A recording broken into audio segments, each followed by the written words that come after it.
Okay, good morning and welcome to City Planning Public Hearing. I apologize for starting late. Madam Secretary, please begin. Good morning. This is the City Planning Commission public meeting held in Spector Hall, 22 Reade Street. Today is Wednesday, May 20th, 2015. As a courtesy during the proceedings, we ask that you please turn off all cell phones and beepers. All speakers should fill out a speaker's card at the desk outside of Spector Hall. In addition, we ask that those providing testimony please identify yourself, limit your remarks to 3 minutes, and speak clearly into the microphone. I will now call the roll. Chairman Weisbrod. Here. Vice Chairman Knuckles. Commissioner Besser. Here. Commissioner Cantor. Here. Commissioner Cerullo. Here. Commissioner Delausse. Here. Commissioner Dweck. Commissioner Eady. Here. Commissioner Fran. Here. Commissioner Jung. Here. Commissioner Levin. Here. Commissioner Marin. Here. Commissioner Ortiz. A quorum is present. The first item is the approval of the minutes of the regular meeting of Wednesday, May 6, 2015. On the minutes, I will entertain a motion to approve the May 6 minutes. So moved. All in favor? Aye. Thank you. The minutes are approved, Madam Secretary. Scheduling. On calendar numbers 1 through 6, we have resolutions for adoption. Scheduling Wednesday, June 3rd, 2015 for a public hearing to be held in Spector Hall, 22 Reade Street. On the resolutions, may I have a motion to approve? So moved. All in favor? Aye. The next part of the are approved. Sorry. The next part of the calendar is the report section on page 33. Borough of Brooklyn, calendar number 7, CD 8, N150321HKK. In the matter of a communication regarding the landmark designation of the Crown Heights North 3 Historic District, on the adoption of calendar number 7 for referral to the City Council. Chairman Weisbrod. Yes. Commissioner Besser. Yes. Commissioner Cantor. Yes. Commissioner Cerullo. Yes. Commissioner Delausse. Yes. Commissioner Eady. Yes. Commissioner Fran. Yes. Commissioner Jung. Yes. Commissioner Levin. Yes. Commissioner Marin. Yes. Calendar number 7 has been adopted. Borough of Staten Island, calendar numbers 8, 9, and 10. Calendar number 8, CD3, N130145, RAR. Calendar number 9, N130146, RAR. Calendar number 10, N130147, RAR. In the matter of applications for the grant of authorizations concerning Bridgeview Plaza for adoption on calendar numbers 8, 9, and 10. Chairman Weisbrod. Yes. Vice Chair Knuckles. Yes. Commissioner Besser. Yes. Commissioner Cantor. Yes. Commissioner Cerullo. Yes. Commissioner Delausse. Yes. Commissioner Eady. Yes. Commissioner Efron. Yes. Commissioner Jung. Yes. Commissioner Levin. Yes. Commissioner Marin. Yes. Calendar numbers 8, 9, and 10 have been adopted. Borough of Staten Island, calendar number 11, CD3, N150142, RCR, in the matter of an application for the grant of a certification concerning 100 South Bridge Street for adoption on calendar number 11. Chairman Weisbrod. Yes. Vice Chairman Knuckles. Yes, and Mr. Chairman, may I have a yes vote recorded for item 7 as well? Yes, you may. Will do. Commissioner Besser. Yes. Commissioner Cantor. Yes. Commissioner Cerullo. Yes. Commissioner Delausse. Yes. Commissioner Eady. Yes. Commissioner Efron. Yes. Commissioner Jung. Yes. Commissioner Levin. Yes. Commissioner Marin. Yes. Calendar number 11 has been adopted. Borough of Staten Island, calendar number 12, CD3, N150207, RCR, in the matter of an application for the grant of a certification concerning 6650 Highland Boulevard for adoption on calendar number 12. Chairman Weisbrod. Yes. Vice Chairman Knuckles. Yes. Commissioner Besser. Yes. Commissioner Cantor. Yes. Commissioner Cerullo. Yes. Commissioner Delausse. Yes. Commissioner Eady. Yes. Commissioner Efron. Yes. Commissioner Jung. Yes. Commissioner Levin. Yes. Commissioner Marin. Yes. Calendar number 12 has been adopted. The next part of the calendar is the public hearing section on page 39. Borough of Manhattan, calendar numbers 13 and 14. Calendar number 13, CD 11, C150211ZMM. Calendar number 14, C150212HAM. A public hearing in the matter of applications for an amendment of the zoning map and for a UDAP designation, project approval, and disposition of city-owned property concerning PROMISA. The first speaker is Thebia Walters from HPD.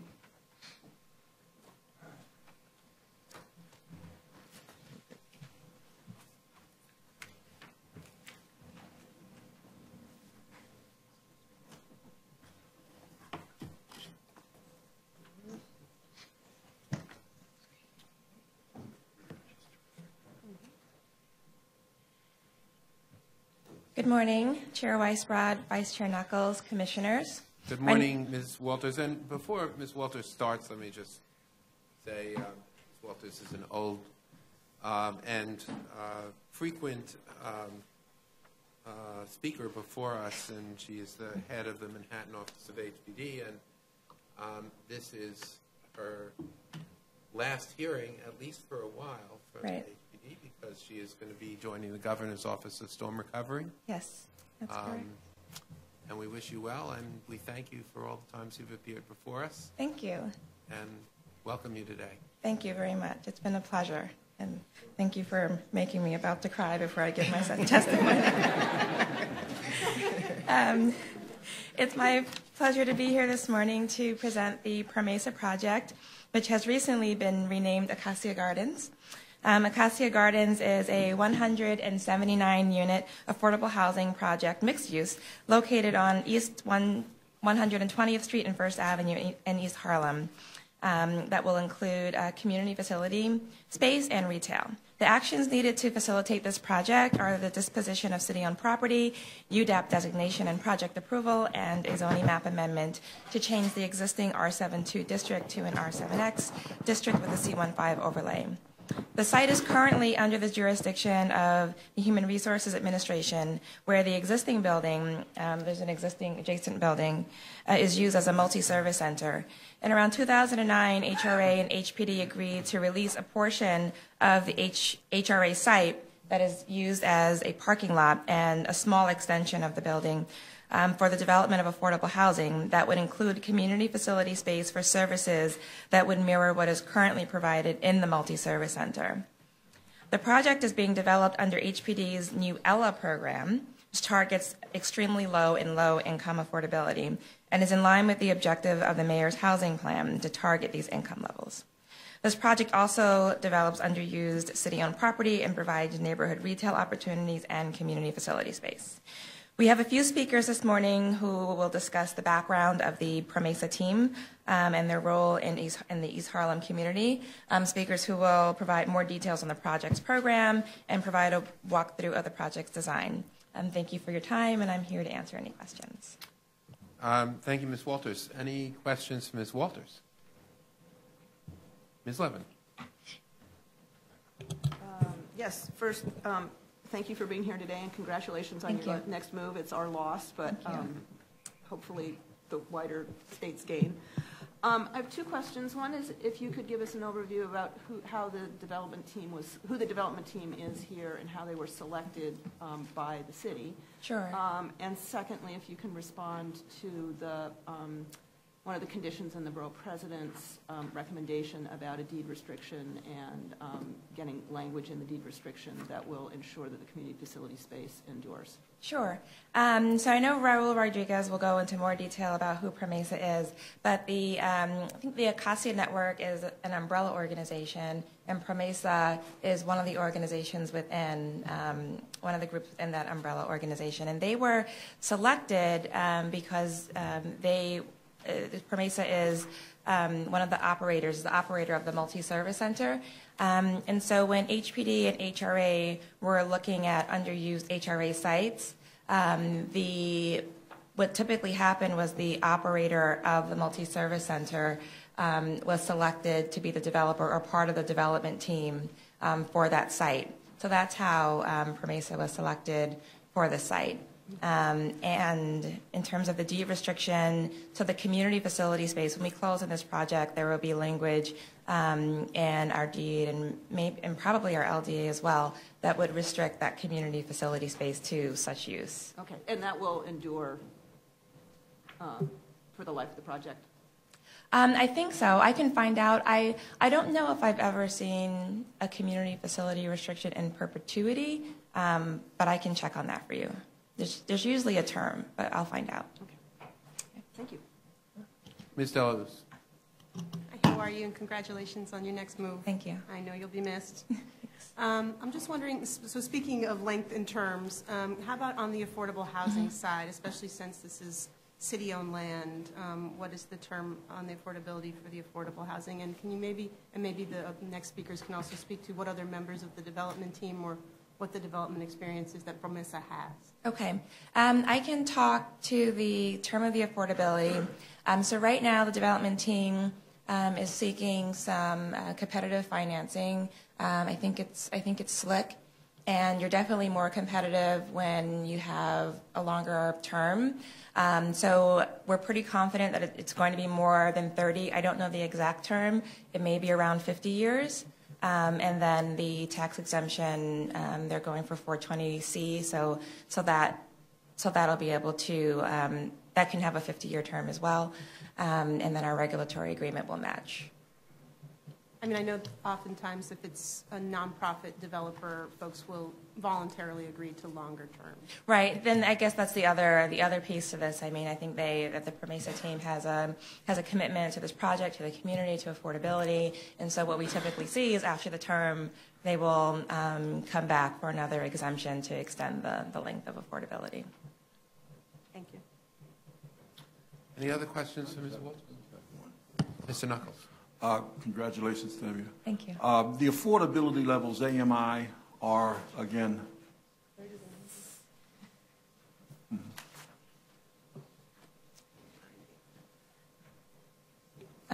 Okay, so they range, so there are units at 30% of AMI, 40%, 50%, 60%, and 90%. There's a small number of units at 90%, 18 units. So this project really targets some of the lower income tiers that we usually don't get to serve. thank you. Any other questions? Thank you, Ms. Walters. Okay, thank and you. good luck. Thank you. And we'll miss you, and perhaps we'll see you back here I someday. hope so. Thank you. The next speaker is it Paul Rodriguez? Raul Rodriguez. Thank you. Mr. Chairman, members of the Commission, good morning. My name is Raul Rodriguez. I'm the Executive Director of the East Harlem Council for Community Improvement, which is the sponsor of the project. In 2002, we affiliated with the Promesa organization, and I serve as Vice President under the Promesa organization. In 2009, we affiliated further with the Basics, which eventually became the Acacia Network. Having been born and raised in East Harlem, one of the biggest thrills in my life has been to be able to come back and actually honor my commitment to give back and do work in the community. So I've done a lot of projects. Our primary responsibility as an organization has been to save schools, the abandoned schools that were in the area, and to develop affordable housing, as well as other multi-services. We have done that quite successfully, to the point that one of the schools that we first saved is now the Julia de Burgos Cultural Center, and the second school is the East Harlem Multi-Service Center, which we have successfully managed profitably and at full tenancy as of today for the last 33 years. This particular project is very dear to my heart, as for years I had tried to get the city to develop housing here, but by then we had still vacant lots in the city and there was no need. One day it became underutilized. And around 2005, I asked the community itself and the members of the East Harlem Multi-Service Center to support us in our request for HRA to transfer the site to us for further development. That happened in 2007. City Council Representative Melissa Mark-Riverito supported the project with a letter to the Commissioner, John Donovan at the time, and continued. Over the course of the years, originally the project was a limited equity co-op because that's what the community wanted back then. The housing debacle and the mortgage debacle created a problem for that. We went back to the drawing board. We came up with an affordable housing project. We began the process once again, and lo and behold, we got Sandy. And with Sandy coming and destroying part of the city, now the Army Corps of Engineers had to issue new plans for rezoning plans, so we had to go back, and now the project is a little bit different, but has no basement, so it created new challenges for us.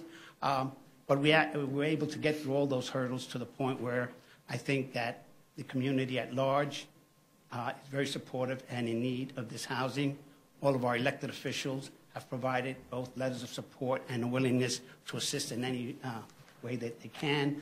A large part of the community that we've worked with is looking forward to this project, and our development team, our affiliation both with the Promesa and the Acacia Network has enabled us to use many of the skills and resources ordinarily not available to ECI by itself to be able to develop this project. So our next speaker will get into the actual dynamics of the Thank you, Mr. development Rodriguez. team. Questions, Mr. Rodriguez? Okay, thank you very much. The next speaker is it Ralph DeClay? DeClay. Good morning, Mr. Chairman. Good morning, Commissioners. My name is Ralph DeClay. I am the Vice President for Acacia's Housing Development and Business Development Activities.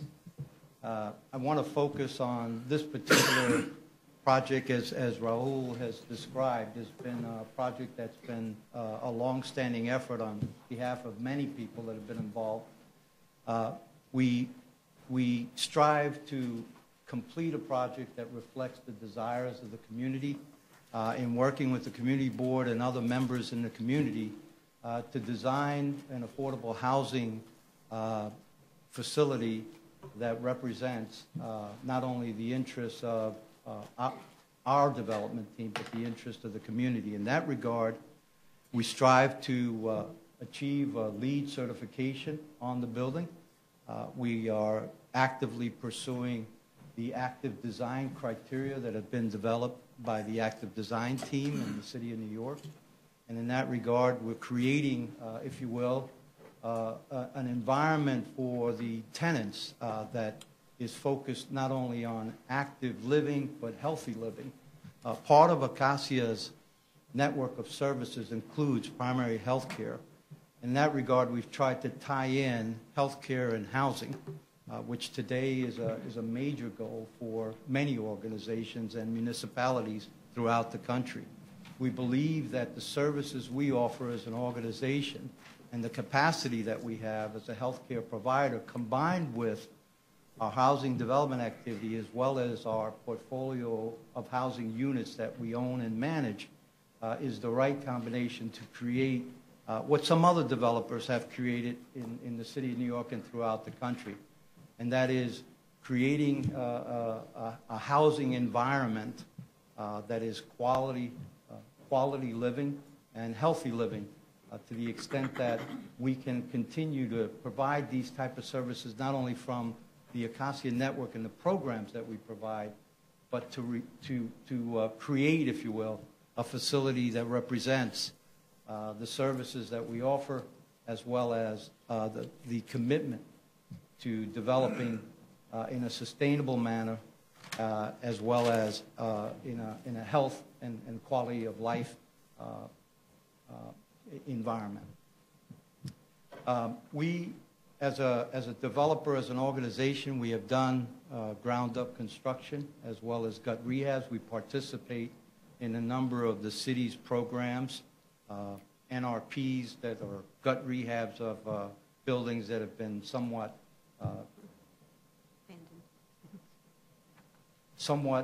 ignored, if you will, in terms of in terms of the condition of the buildings that we take over. Thank you, Mr. DeClay. Questions? Ms. Delaus. Hi, thanks for that overview. It's helpful. I'm just wondering if you could talk a little bit about the financing and what's in place so far. I understand you're going to be applying for competitive financing for SLIC. Yes. And if I recall correctly, that also requires, well, you score better if you target some homeless families or folks with special needs. I'm wondering if that's a part of the plan, and if you could speak to that. The Acacia network is one of the largest providers for transitional housing and has a very strategic partnership with the Department of Homeless Services. So within that envelope of services, right now we serve just a little over 1,600 families that we place into residences throughout the city.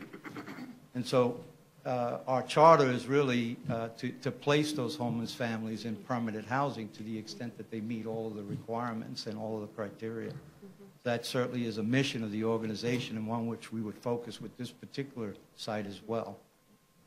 In terms of the funding, there's a combination of HDC bonds, it's the tax credits. We've also submitted requests for reso funds as part of the funding stack. And we've also deferred part of our developer fee as part of that funding during the construction process. And it complies with pretty much the structure of the ELA, the HPD's ELA program. Ms. Efron. Thank you.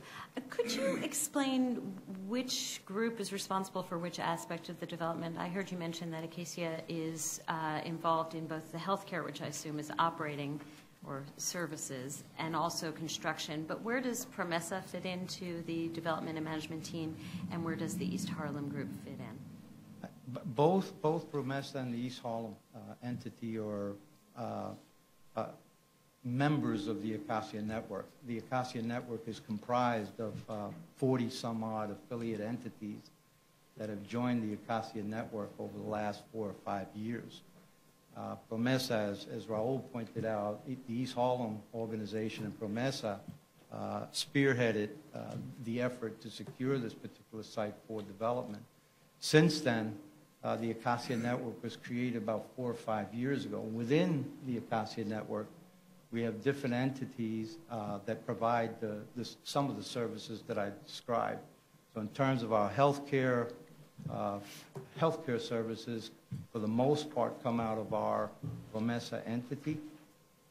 We also have behavioral health that comes out of other organizations that we have affiliated with over the last 4 or 5 years. So the direct responsibility for development is the Acacia team, which is comprised of members from the different affiliates. So we don't distinguish it as a particular entity that's taking the lead for the development, but rather Acacia with all of the affiliate members that have a role in this particular project. Terrific. That's actually very helpful, but it leads to another question. Could you just speak about the Acacia Network's experience in renting and managing the retail, since it seems like an opportunity to cross-subsidize some of the housing? Yes. We have a portfolio of about 100 and some odd buildings, very little commercial. We do have some commercial. This is our first commercial development activity, if you will, from the ground up. And all of our ground up activity to date has been all residential. 5,000 some odd square feet of this particular project is slotted for commercial tenants. So while it's limited, we believe that 4,000 or 5,000 square feet of commercial space is something that fits within the overall development capacity that we have and experience. Okay. Thank you. Ms. Levin and then Ms. Young. Yes, actually, that leads nicely into a question I wanted to ask about the community facility space, who that tenant will be, how they will be selected, and similarly for residential tenants, how will they be selected? If you could describe your marketing effort, will it be targeted at folks in the neighborhood or more widely around the city? In terms of the community facility space, we would expect that the composition of the tenant base would be very similar to the composition of the tenant base that we have in the multi-service center. And for the most part, these are organizations that are community-based in the East Harlem area. So are you talking about multiple tenants in the community facility space? Well, it's the community center would be 4,000, I think it's 4,400 square feet. So we think it would provide multiple tenants. We're not looking, we haven't decided whether it's one single tenant or multiple tenants. I think it will depend on the needs at that point in time. We're looking 3 years from now, 4 years from now. But the goal is to offer the space to local community-based organizations. Ones within your network, or are you going to be looking wider? Well, I think we would look at the geographic area, the East Harlem area in particular, and that would be our first focus. Okay. And clearly there may be opportunities for us to have an Acacia affiliate that could be a tenant within that community facility space, offering services to the community. Okay. residential tenant selection? As you know, the requirements are that we must go through a lottery system, and we will do that. We've indicated to the board over the years, to the community board that is, that we would clearly focus on the residents within the community, that we would offer any type of workshop or remedial activity to educate the public at large within that area as to what they need to qualify to be able to secure an apartment within this particular site. So that's a commitment we've made to the community, one in which the East Harlem organization, the affiliate, as well as the Multi-Service Center, in terms of some of the tenant activity, have always focused in the community. And so our commitment is, and continues to be, to the extent that we can fill the entire building with residents from the East Harlem area, then that's our goal. Ms. Jean. Hi, Mr. Declare. Thank you for your very articulate and statement of commitment to health and sustainability for the residents that you serve. I was just wondering, given the breadth of activities that the Castillo Network, includes, I was wondering if you would, share some of your thoughts on whether there are any particular challenges or particular opportunities that you see in terms of weaving this, your health and housing together? It's always a challenge. I think that's been recognized by many industry experts. We have participated in discussions with NEF and the Healthy Futures program, which was designed specifically to address both housing and health care as a strategic effort to bring developers for affordable housing and health care providers, and in particular, federally qualified health care centers and providers. The idea being that there's a definite connection.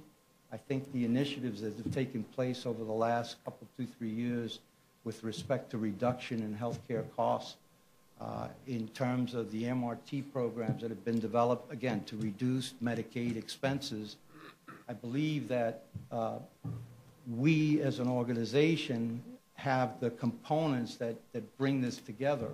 I think executing on it will always be a challenge. I think the measure of success in some sense is perhaps some of the other activity that we've been involved in, where whether it's obesity or the asthma in terms of the communities that we serve, there's evidence today that the envelope in which you live in, the quality of the residence that you live in does have a direct impact on your health. And so I think there's a strong case for the design of a building and how it can contribute to better health for the tenants that live in the facility. But again, at the end of the day, the measuring points are very difficult to track and very difficult to publish results after a period of time.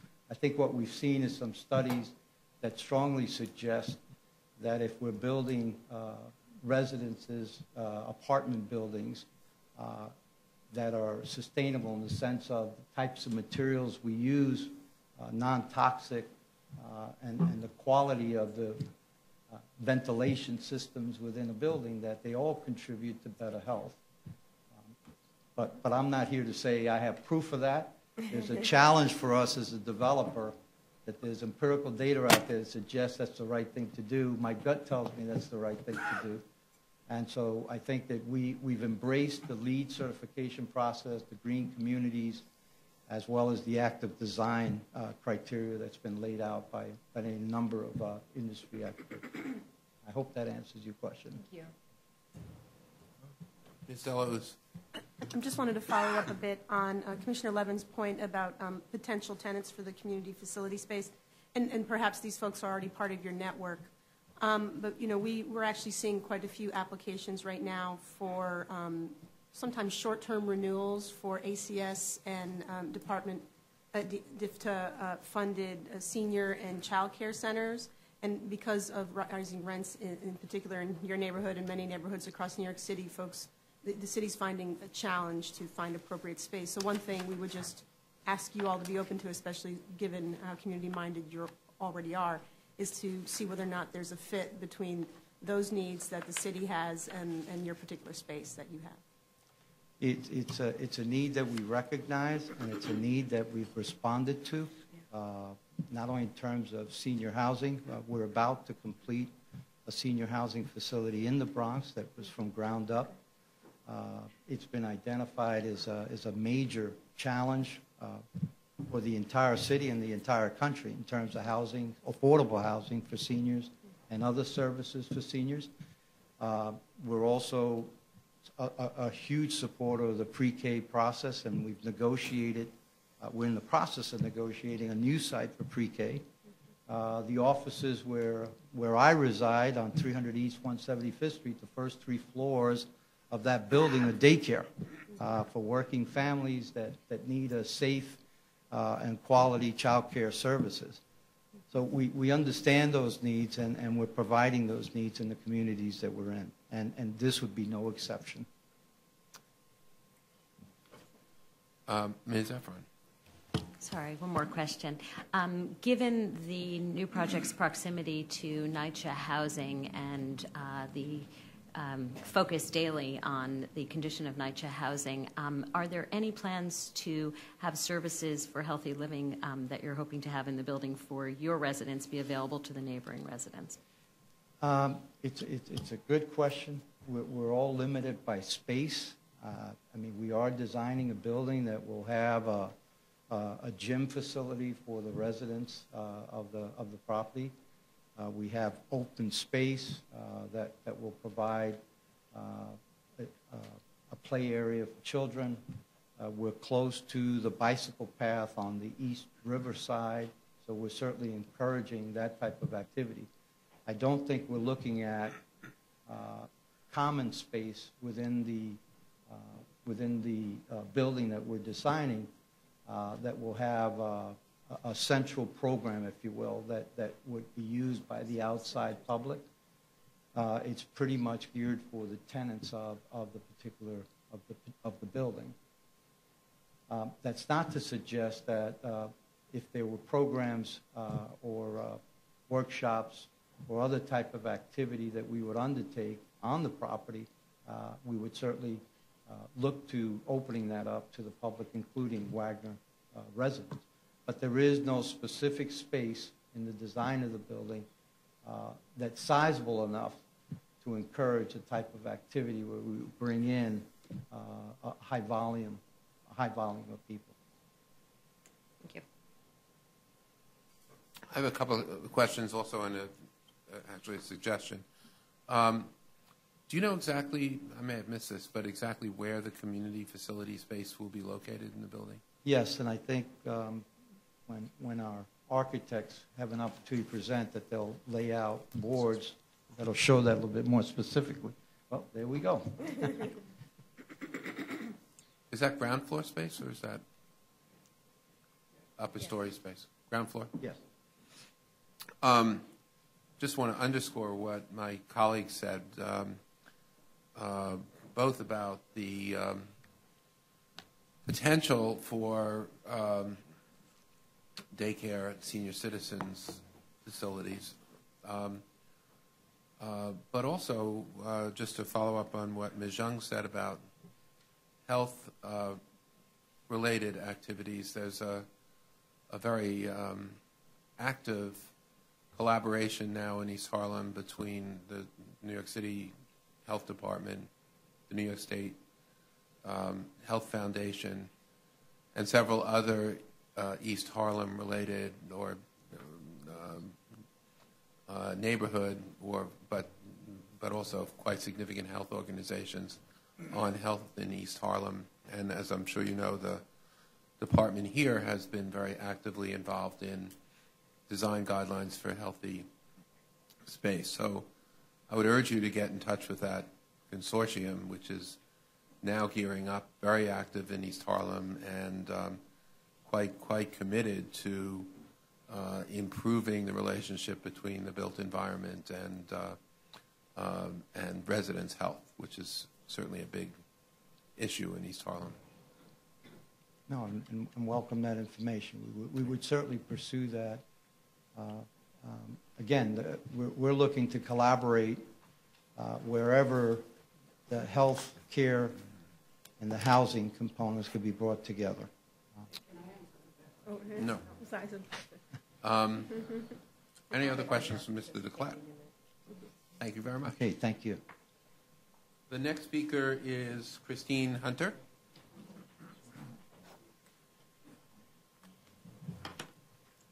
Good morning, Chair and members of the Commission. I'm Christine Hunter. I'm a principal with Magnuson Architecture and Planning. It's a complex project, so I'll try and go through it quickly. Under the proposed R7X zoning, the building is 12 stories. It's a corner site with setbacks above the 8th floor and the 10th floor. It is designed in conformance with the active design guidelines and LEED for homes, as Ralph mentioned. And to that end, maybe the elevation? Yeah. To that end, the building has stairwells facing the street that are glazed and glazed from the inside to activate the street and to really encourage people to use the stairs. One of the stairs, is the first thing you come into in the lobby before you get to the elevators. In addition, as an L-shaped site, the building has a large second-floor recreation terrace for use by the residents, and we're really working hard to design that for activity by all age groups, not just some play equipment and benches, but encourage a walkway around it for seniors, some adult, simple fitness equipment, and as Ralph mentioned, also the community room will be divided to provide a gym space as well. The building has a high-efficiency envelope and mechanical equipment. We're projecting a solar array at the roof. I know that there have been some questions about the view of the building from the back as well as the front, and I regret that board somehow didn't make it here today. I'm not sure. But this, I know you can pass it around. I brought my little miniatures of the boards, and you can see that sort of from Wagner Houses, which is to the north, you're basically looking at this landscaped roof. So, we're trying to make it an attractive facility from all sides. And just to answer some earlier questions about the location of the community space, the community facility space is at the ground floor on First Avenue in the north part of the building. The retail space is at the corner, again at the ground floor. The residential entry is on 120th Street. There is the zoning mandated 29 parking spaces, which would be entered here from 120th Street, and most of them covered by the recreational deck with a small amount of on-grade spaces in this section of the site. Sorry. Perfectly timed. Thank you, Ms. Hunter.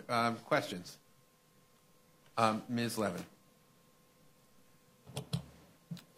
Ms. Hunter, I know we are not a design commission, but I wonder if you could explain a little bit of the sort of aesthetic choices that have gone into the exterior design. It looks like there's a lot of different stuff going on there, and it's kind of a prominent corner. So, what's the thought? Okay, the building is a combination of brick and metal panels. So, an attempt to use some of the brick materials that are already in the neighborhood, but introduce a more contemporary note in with the metal panels. Prominent feet, the sunshades. The building faces mostly south on 120th Street, and so there would be sunshades for the apartments, all of those apartments facing south, which we found to be a very effective, light control and heat control mechanism that also really, provides a lot of relief or on the facade itself, and in some ways kind of relates to the old fire escape aesthetic of the rest of the neighborhood. We are again trying to really make the residential space very prominent. The retail space very prominent. And again, I apologize.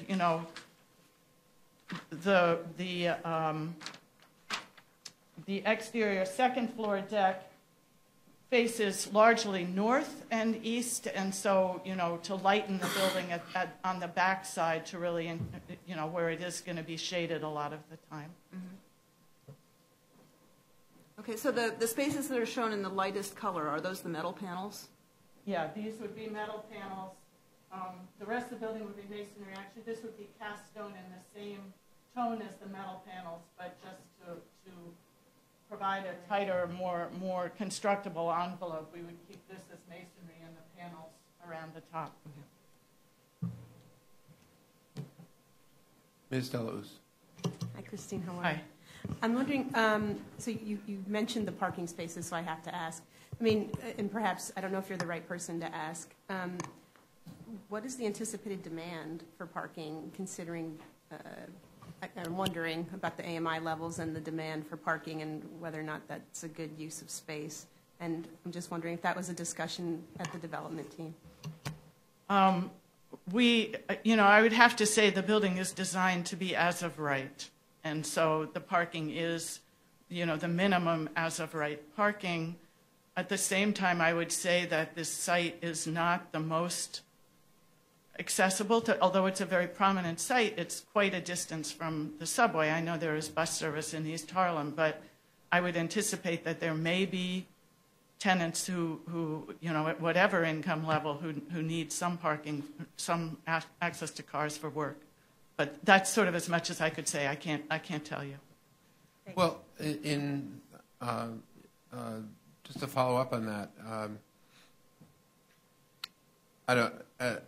the cost. This is interior parking. The cost is considerable to build 29 parking spaces. As you may know, the department has out for comment, not certified yet into the EULA process, a set of text amendments that would ease parking restrictions. Assuming those text amendments were enacted in a reasonable time frame, would you reconsider the amount of parking here? And if so, what would be the implications of that? You can say. I guess I would have to really consult with my client before committing to eliminate the park. Can someone of them? Maybe from a design. From a design point of view, it would, we would have to reconsider whether we wanted to put the recreation space at ground level versus the second floor, because obviously a lot of the cost is building that podium. So that would be a question that we'd have to consider that. Right now, the building really maxes out the available floor area on the R7X portion of the site. And I know that there's a commitment to all the uses that we're talking about. I'm sure if we could increase the retail space, the client would be very happy about that. Okay, so understood, and I would ask that, if possible, you do consult with your client, and I'd be interested in either you or they giving us your thoughts about it, recognizing that there's nothing to be done at the moment since there are no text amendments that have been enacted. Right. And likewise to the, if you could submit the drawing that you have, we'll get it distributed to all the commissioners, and And to Mr. Rodriguez, if you have other thoughts to add, please do in writing after today's hearing. And what is the time frame for that? You would like sort of a memo and an alternate plan? I'm just interested in your thoughts. I'm not trying to interfere with your process or your application, recognizing that our text amendments have not even been certified, much less enacted. So you can't act on them now. I'm just, frankly, just curious as to whether that would make a difference for you. I think were the text amendments enacted, I think they would be very positive. I mean, I'm sure that we would reconsider some of the choices made. Another variable in this project, which would actually also have a positive impact, is that if what's currently the proposed floodplain was adopted as opposed to the current floodplain in this area, it would actually drop, which would make the retail space more desirable, the residential lobby, have a little less ramp. But we can't. We have to get the building through DOB right now. Totally understood. And that's why, I guess on both of these accounts, would just be as a developer, as an architect, outside of this particular application, would be interested in your thoughts about how these various initiatives might affect either this project or future ones. All right. Yeah, we'd be happy to talk and give you our thoughts. Thank you. Any other questions? Mr. Cantor. This is going to be self-parking, correct? Correct. So you're talking about nominally 300 square feet or more per car? Correct. To follow the zoning, yes. So to continue with the hypothecation, if you had the privilege of not needing any parking, would you utilize that space, or would you just change the mix? Change the mix. Well, I anticipate that absolutely we would discuss it. We would discuss it with the client, but certainly figure out a way to build a project that used the space in the best way possible, possibly moving the recreation space down if we can't, figure out a way to increase the amount of retail space, one or the other. Within the program they anticipate, would you guesstimate that eliminating the parking is going to considerably reduce the cost of the project? Yes. Okay. Yes. Parking nowadays runs, what, $60,000, $70,000 a space? I don't have that number on the tip, but if 300 square feet at, maybe $150 a square foot, whatever. Okay. But at the end of the day, if parking were eliminated, money would be saved. Yes. Would any of that money be transferable, if I can use that word, to additional affordable housing within this site? Not, as I said, we're maxing out the proposed R7X zoning in terms of the 179 units. So I can't say that I think there would be additional residential spaces possible. So there is, I'll use the word, there is no return to the community for this particular project. If the parking were eliminated, it would be a net save to the developer without a concomitant return to the community. Is that fair? I'm not criticizing in any manner, shape, or form. I would just answer that by saying there is significant public subsidy going into this project, and even if there was not a return to this particular building, there would be a significant return to the public that could be utilized in other affordable housing endeavors, either in this community or elsewhere. So that's where it would come out? Yeah. Presumably. Thank you. Ms. John. Hi, Christine. How are you? Thank you for being here. So I just wanted to ask my usual energy questions. So again, if you don't have these metrics at your fingertips, then if you would submit them in writing. So as usual, I'm curious about the particularly given the sustainability commitments that you and your client have articulated. I'm curious about what heating index you're anticipating in BTUs per square foot per heating degree day, and what the overall energy use intensity would be, since this eventually will be a building that's subject to local 84. And finally, I'm also curious about if you have any estimate of gallons per bedroom for water use, and you may not. I don't have any, I'm sorry. I mean, we're sort of in process right now with the energy consultant looking at the energy model, but I can definitely get back to you just on all of those. Whether it's sort of a ballpark goals even would be fine. Okay. So thank you. Yes. Okay. Any other questions, Ms. Hunter? Thank you very much. Thank you. The next speaker is Wilfred Renta.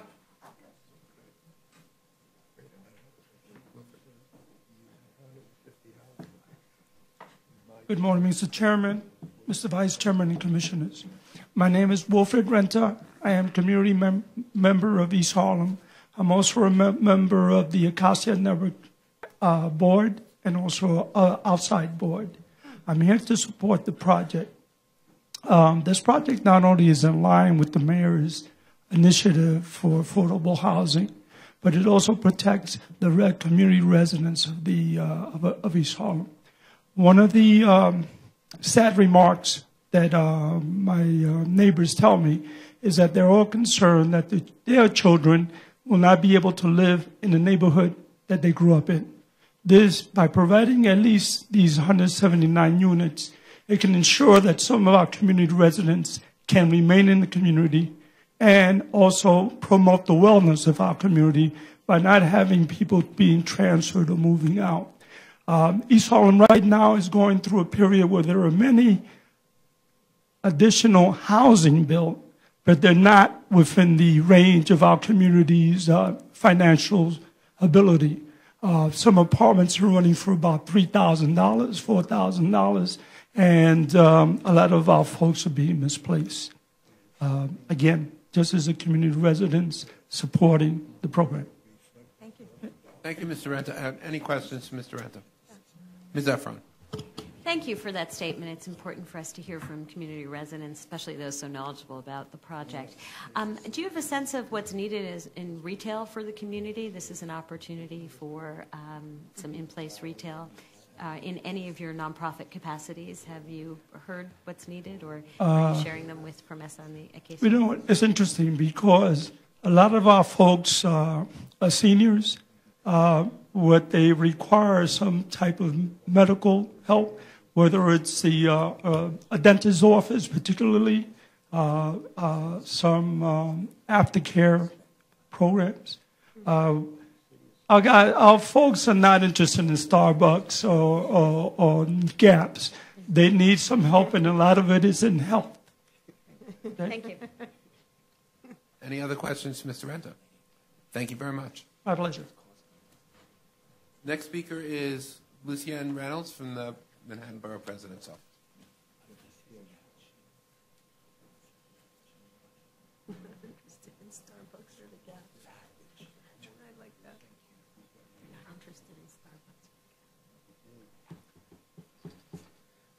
Good morning, Chair Weisbrod, Commissioners. My name is Lucian Reynolds, and I'm here to speak on behalf of the Manhattan Borough President, Gail A. Brewer.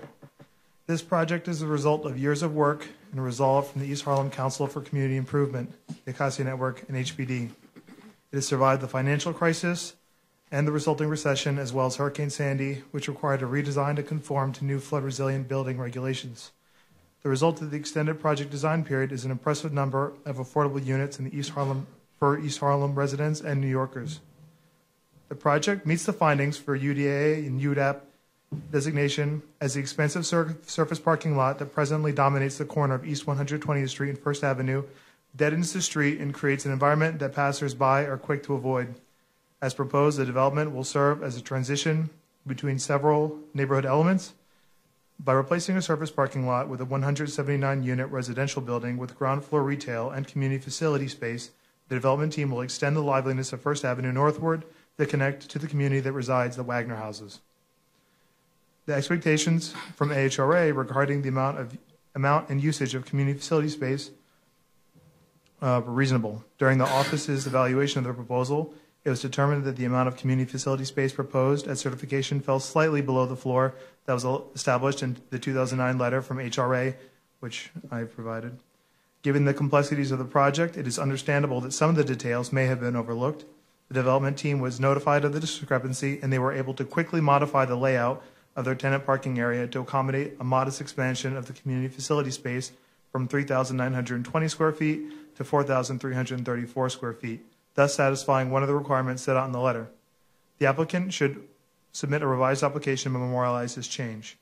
As the approval process continues, the applicant must still create deed restriction to ensure that the community facility space will be filled and utilized in a similar manner to the East Harlem Multi-Service Center next door. The CPC should ensure that this deed restriction fully conforms to the terms of the 2009 letter. Lastly, say a couple words regarding the contractor. While the use of a contractor for the enhanced review list does not change the fact that this project meets the findings, the question remains to what extent must a firm violate the law to not be considered for a project, regardless of submitting the lowest reasonable bid. It is critical that construction be of high quality and safely undertaken, and this is most likely to occur when well-paid skilled workers are employed by contractors and subcontractors that abide by labor laws.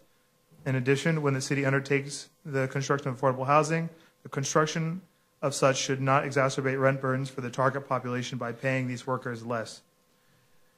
Therefore, the Manhattan Borough President recommends approval with conditions of these ULURP applications, provided that the applicant provide community facility space in excess of 4,200 square feet and submits language for a deed restriction that would require the community facility space be occupied by a not-for-profit social service organization at below market rent as stipulated by the June 8th, 2009 HRA letter. Thank you. Thank you very much, Mr. Reynolds. Any questions, Mr. Reynolds? Thank you. Is there anyone else who wishes to be heard on this matter? If not, the hearing is closed. Borough of Manhattan, calendar number 15, CD 8, C150248ZSM. A public hearing in the matter of an application for the grant of a special permit concerning the Hospital for Special Surgery, West Wing addition.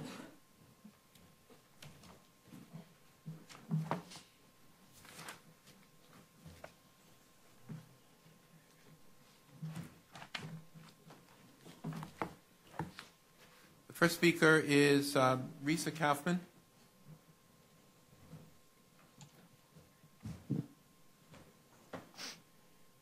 Good morning, Chairman Weisbrod and Commissioners. My name is Risa Kaufman. I'm the Senior Director of Foundation and Government Relations at Hospital for Special Surgery.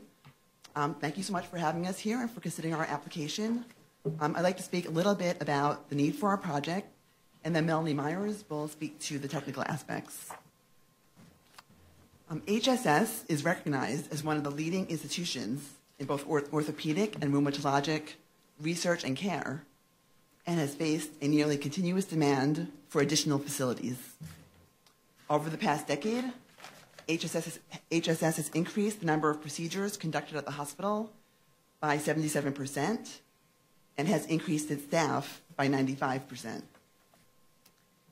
In order to accommodate present demand and maintain its ability to recruit the most qualified physicians, HSS needs to grow, both in terms of its staff and in terms of its physical facilities. As it stands, the current campus is projected to be at capacity in approximately 2 years' time. Accordingly, HSS is seeking permission for a modest but critical expansion of the West Wing building that would extend over the former East 70th Street.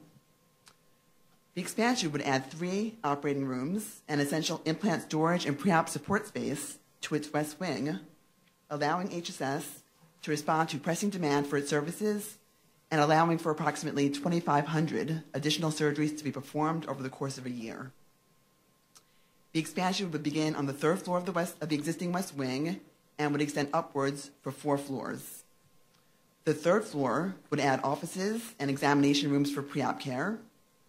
The 4th floor enlargement would add the new operating rooms. The 5th floor would be used for implant and operating room storage and other critical support functions, and the 6th floor would accommodate mechanical space.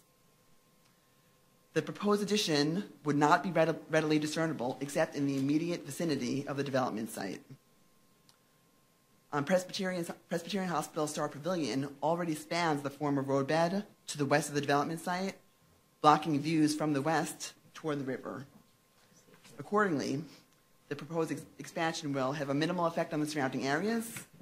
It will be consistent with public policies over the last 50 years, which have supported and promoted hospital service at the development site, and would offer significant benefits to the city by allowing the hospital to meet critical health services needs.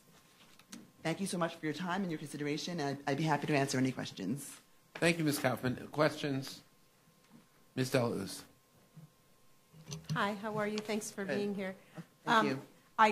When this came up in review session, and it was noted and repeated it here today that 2,500 additional procedures would be available as a result of 3 operating rooms. That was a pretty staggering statistic for me. So obviously you literally utilize every last space all the time.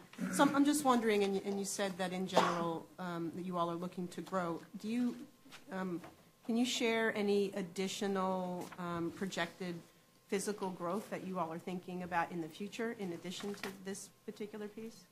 I mean, the hospital has received approval for a river building, which would be served for ambulatory care, and that we predict that will be, there are no immediate plans for that, but it will be something that will likely be happening in the future.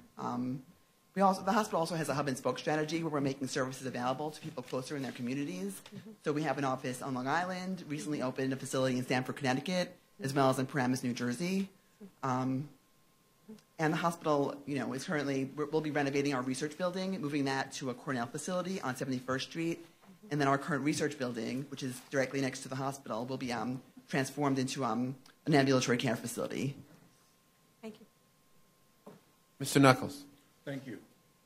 I note here, and in fact remember in 2008, the Planning Commission approved a special permit for, I think it was a 3-story addition to the east wing of the campus. What is the status of that project? It's been, it's been built and fully occupied. Thank you. Thank you. Okay. Ms. Efron. Can you give us an idea of whether there'd be any increase in employment with the expansion of the hospital? Or if you don't have it, maybe you could just let us know. Neil, could you speak to that, or can we let you? We can certainly get you that information. Thank you. Sure. So, the 2,500 operation increase that this expansion will permit. How many operations does the hospital perform today? Well, last year the hospital performed about 30,000 surgeries, and approximately half of those were inpatient. So this would represent quite a considerable increase over the inpatient surgeries that you perform today. It would represent an increase. 2,500 over 15,000, roughly. Right. Mm-hmm. Okay. Ms. Levin. Just following up on the discussion about neighborhood plans, do I remember correctly? We recently did the approvals for Memorial Sloan Kettering and CUNY's space at the northern end of Bedpan Alley here. Okay. Do I remember from the course of that HSS also has a site, is it 73rd Street, 74th Street? We do have a site there as well, and that is possible for building in the future, but there is no current plans to use that site. Okay, so that's just sitting as it is for as of right now. I mean, we do anticipate developing on that site in the future just to continue to grow and meet demand, but there are no current plans for that site. Thank you. Any other questions for Ms. Kaufman? Thank you. The next speaker is the aforementioned Melanie Myers. Good morning. Good morning, Commissioners, Chair Weisbrod. My name is Melanie Myers. I'm an attorney with Reade, Frank, Harris, Shriver, and Jacobson, and I'm here representing Hospital for Special Surgery. So Stephen did a great job on Monday presenting the project, so all I wanted to do was to remind you that we are here asking for your approval of 2 actions. The first is approval under Zoning Resolution Section 74-682, and that would allow for an increase in the approved lot coverage of the site by 2,820 square feet. And the second approval is an approval under Exhibit H of the 1973 agreement between the City, Hospital for Special Surgery, New York Presbyterian, and Rockefeller Institute that would allow for the construction of over what was East 70th Street, now demapped. So the actions will allow for the HSS's expansion of its core health care, the services that Risa described on the property. They will allow it to be done on property that's owned by HSS in an area that's currently used for support services, and will allow for it to be done in a location that optimizes the use of this expansion in connection with its current in-house operating suites. We think it's the right project and the right location. We were very pleased that we received the approval of the community board and the borough president, and we are hopeful that we will and are asking for your consideration and support as well. So that is it. Any questions, I'd be happy to answer. Thank you, Ms. Myers. Questions from Ms. Myers? Thank you. Thank you. The next speaker is the just mentioned Manhattan Borough President's representative, Erica Baptiste. Good morning, Chair Weisbrod and Commissioners. I'm Erica Baptiste, Urban Planner, here on behalf of the Manhattan Borough President, Gail Brewer, in support of the application by Hospital for Special Surgery for a special permit pursuant to Section 74-682 of the zoning resolution to permit the modification of lot coverage requirements to allow the West Wing expansion in the demapped airspace over former East 70th Street per Exhibit H of the 1973 agreement. Pursuant to the findings, the expansion of the West Wing will result in a good site plan in relation to the existing building on site and in the area.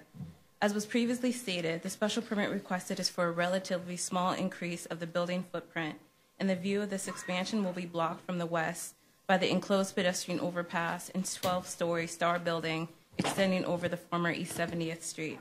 The demapped street is designated for hospital operations, and the applicant has stated the construction will be phased with security and a traffic controller with no effect on the operations and use of the space by New York Presbyterian hospitals and Hospital for Special Surgery's ambulances. There are several large projects that will be under construction for the next few years, all in the immediate vicinity of the project area, and without careful coordination, this concentration of development could snarl traffic and reduce quality of life in the neighborhood. Considering this, the Hospital for Special Surgery should coordinate its construction efforts with Rockefeller University, Memorial Sloan Kettering Cancer Center, and the City University of New York Hunter. The institutions should jointly coordinate and communicate with the community board to minimize potential construction impacts on the community. The Manhattan Borough President believes the conditions and findings have been met and therefore recommends approval of this application. Thank you for your time. Thank you. Any questions for Ms. Baptiste? Okay, thank you very much. I'm sorry. Ms. Delos. I think your recommendation for coordination of construction makes a lot of sense. I'm just wondering if that's already, since it hasn't come up prior, was that something that the folks had been open to? I know as far as the construction, they mentioned working with New York Presbyterian, and they seemed very open to working with the community when we spoke. Any other questions to Ms. Baptiste? Can't leave quite yet. Hearing none. Thank you, Ms. Baptiste. Thank you. Is there anyone else who wishes to be heard on this matter? If not, the hearing is closed. Thank you very much. Borough of Manhattan, calendar number 16, CD 1, N150350 PXM, a public hearing in the matter of a notice of intent to acquire office space for use of property located at 375 Pearl Street. First speaker is Dale Laserson from DCAS. Good morning, Commission. Good morning, Commissioners. Hello.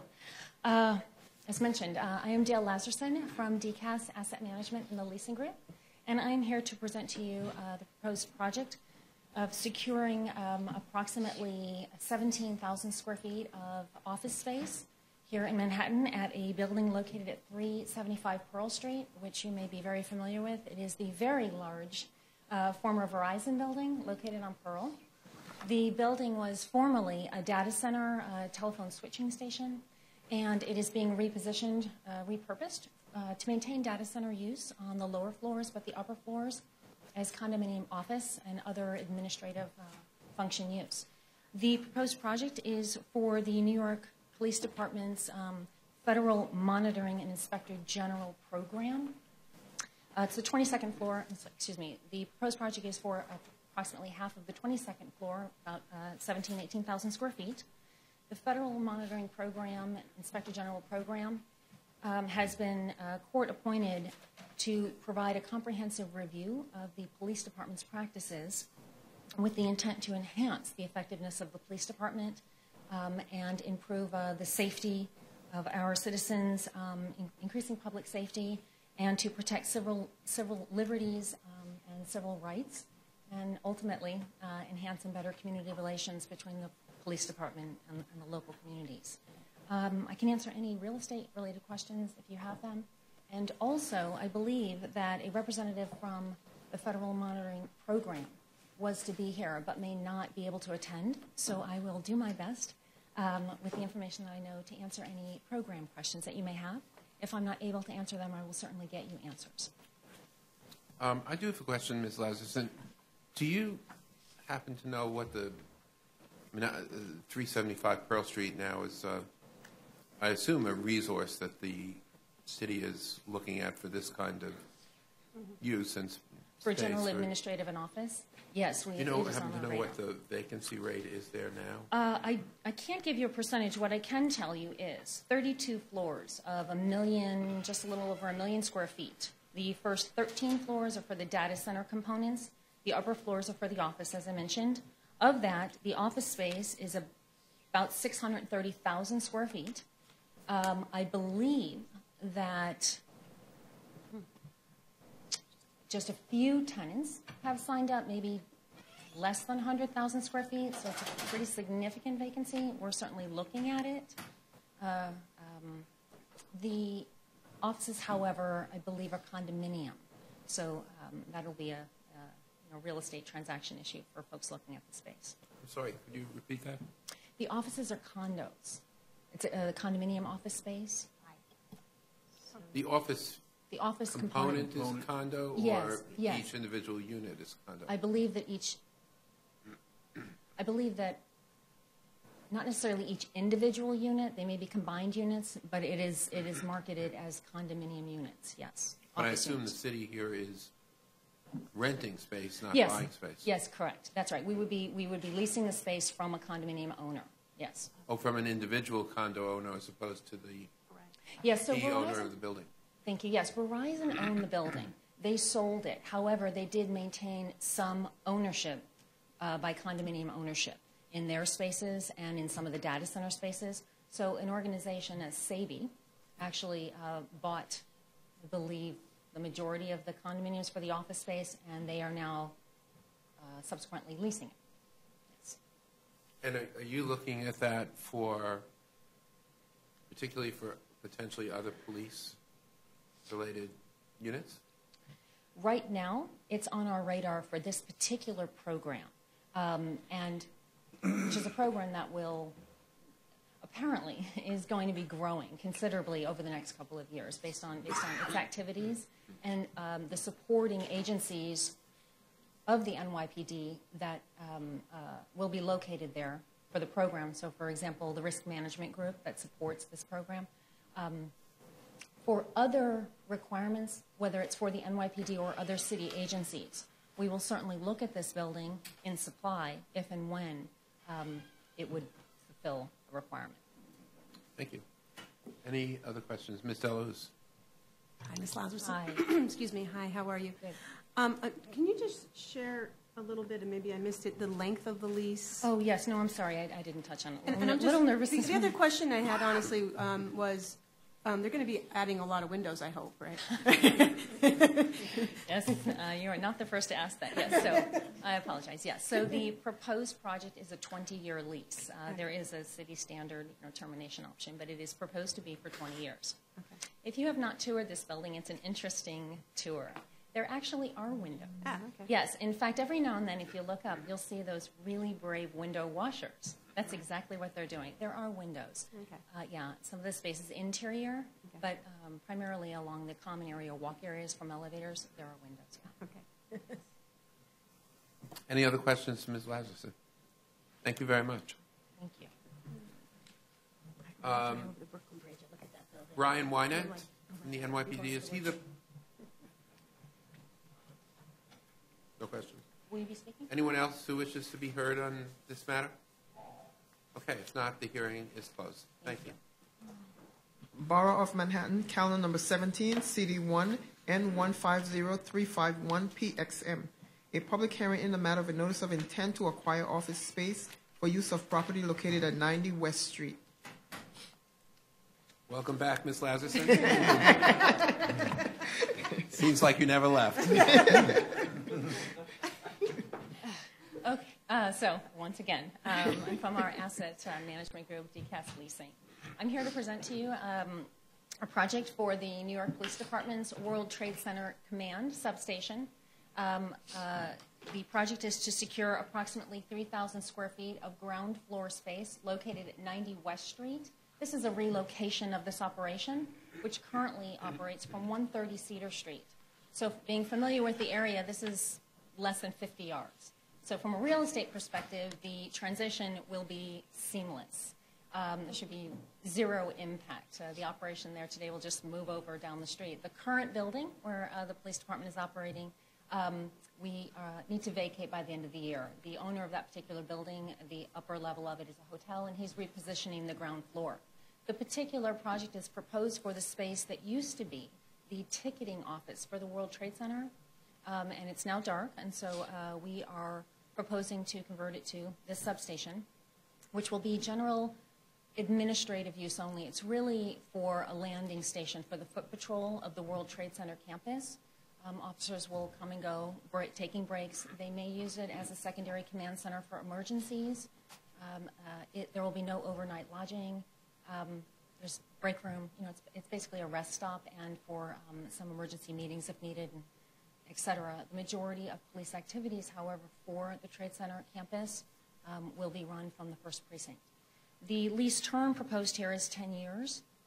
And again, it's approximately 3,000 square feet. So can I answer any questions? And my colleagues from the New York Police Department for this operation are here to speak on behalf of it as well. Questions from Ms. Lazarson?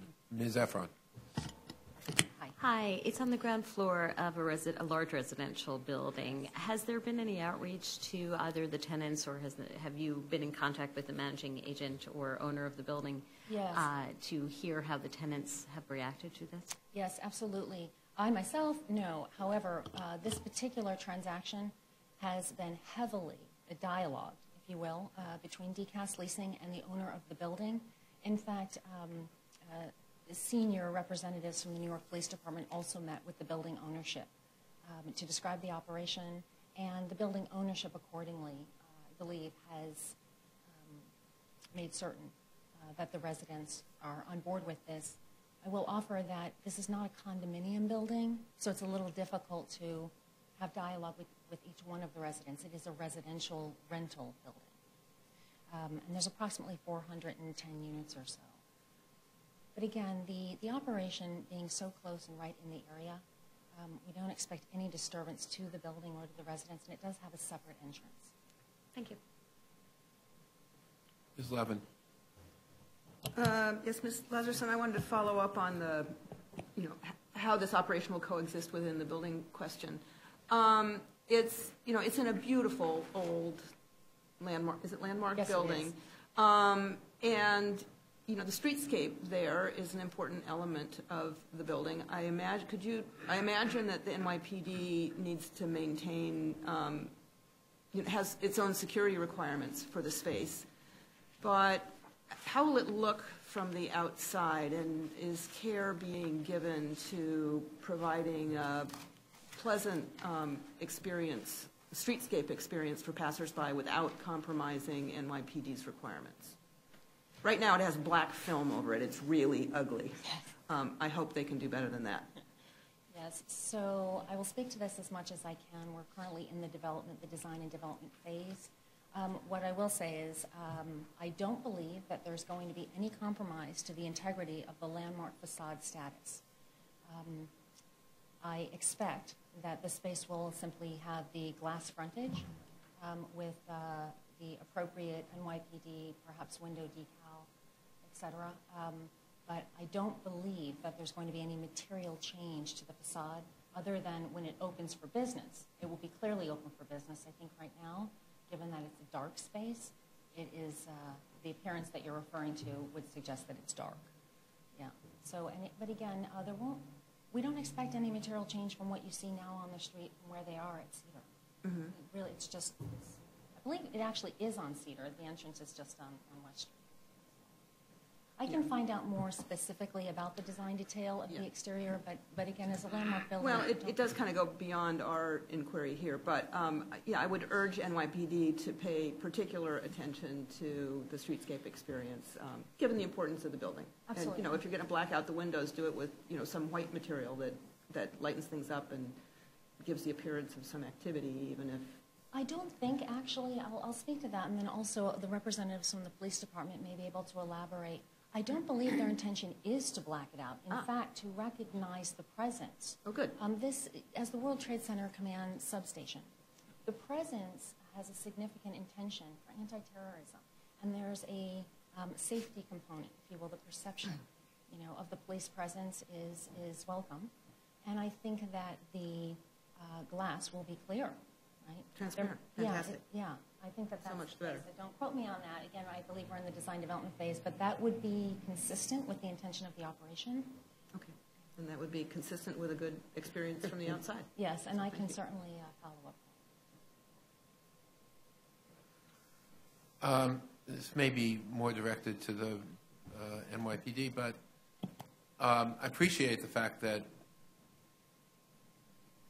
both DCAS and the NYPD has had extensive conversations with the owner of the building, which by necessity, if you're going to enter into a lease with them, you necessarily have to do. And recognize that this is not a condominium but a rental building. But nevertheless, I would hope that there could be at least a meeting with to invite the tenants of the building, the residents of the building, and I guess I would ask you if has there been any discussion with Community Board 1 regarding this? And obviously, Community Board welcomes the police department's presence in the neighborhood, and this is, as you say, in the immediate neighborhood, and a very, very important function that the police department is performing at the World Trade Center site, but the presence of a police facility in a residential building is perhaps not unique, but probably unusual. And I actually wonder if there are other instances where a police facility has been located within a residential building, as far as you know. So, to the first part of that, I certainly know, yes, stating the obvious, of course we're in dialogue with the landlord, and of course he's okay with it. I suspect that he has reached out to the residents. With respect to the community board, I did attend the community board 1's meeting on this, and they obviously voted in favor for this.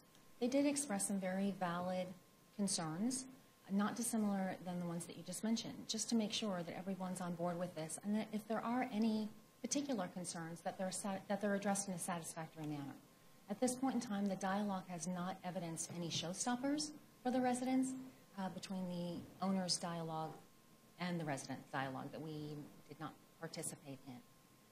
But we can once again make sure that everyone is on board. We can vet that back out with the landlord to make sure that he has done his diligence with his residents. We certainly don't want to go into an operation that would be challenging for us. But at this point in time, we don't expect anything based on the dialogue that's occurred to suggest that. And to the second question, I myself am not that familiar with the NYPD's portfolio to know whether or not there is a police department presence in a residential building. However, as we're all familiar, throughout all of the boroughs. There are many neighborhoods, including on the Upper West Side. I believe it's 82nd Street. The NYPD has a presence smack in the middle of a residential street, right next to residential buildings. So in terms of operations and cohesiveness, community relations, there are benefits, and I suspect the police department is always self-monitoring to make sure that it's not disruptive. I will offer that at this particular location, this is not a precinct. This is only going to be for the foot patrol stop, if you will, in meetings.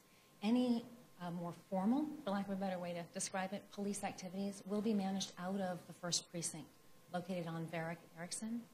So there won't be any anybody that might be handcuffed or any security risks with respect to that nature of activity would not be brought to this facility.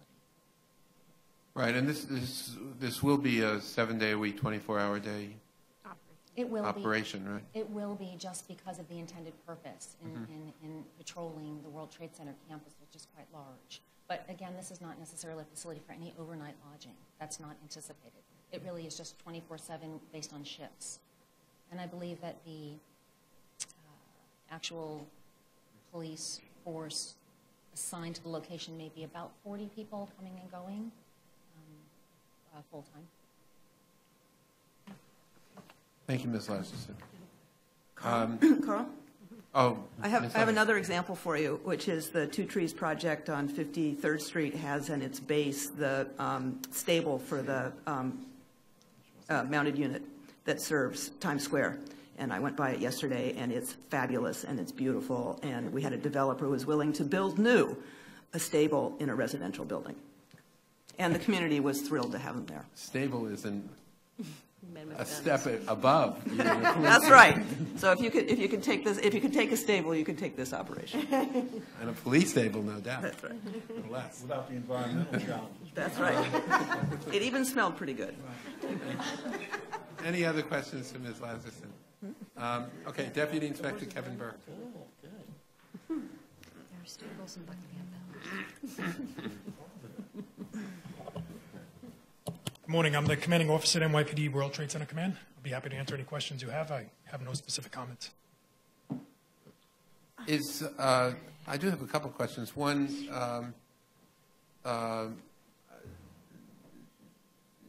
you've been the commanding officer of the World Trade Center Command for about a year and a half. And you have, I assume, a relatively ongoing relationship with Community Board 1? Yes. And they're well aware of this move? Yes, and supportive. Good. Thank you. Any other questions? Thank you, Deputy Inspector. Good luck. Thanks.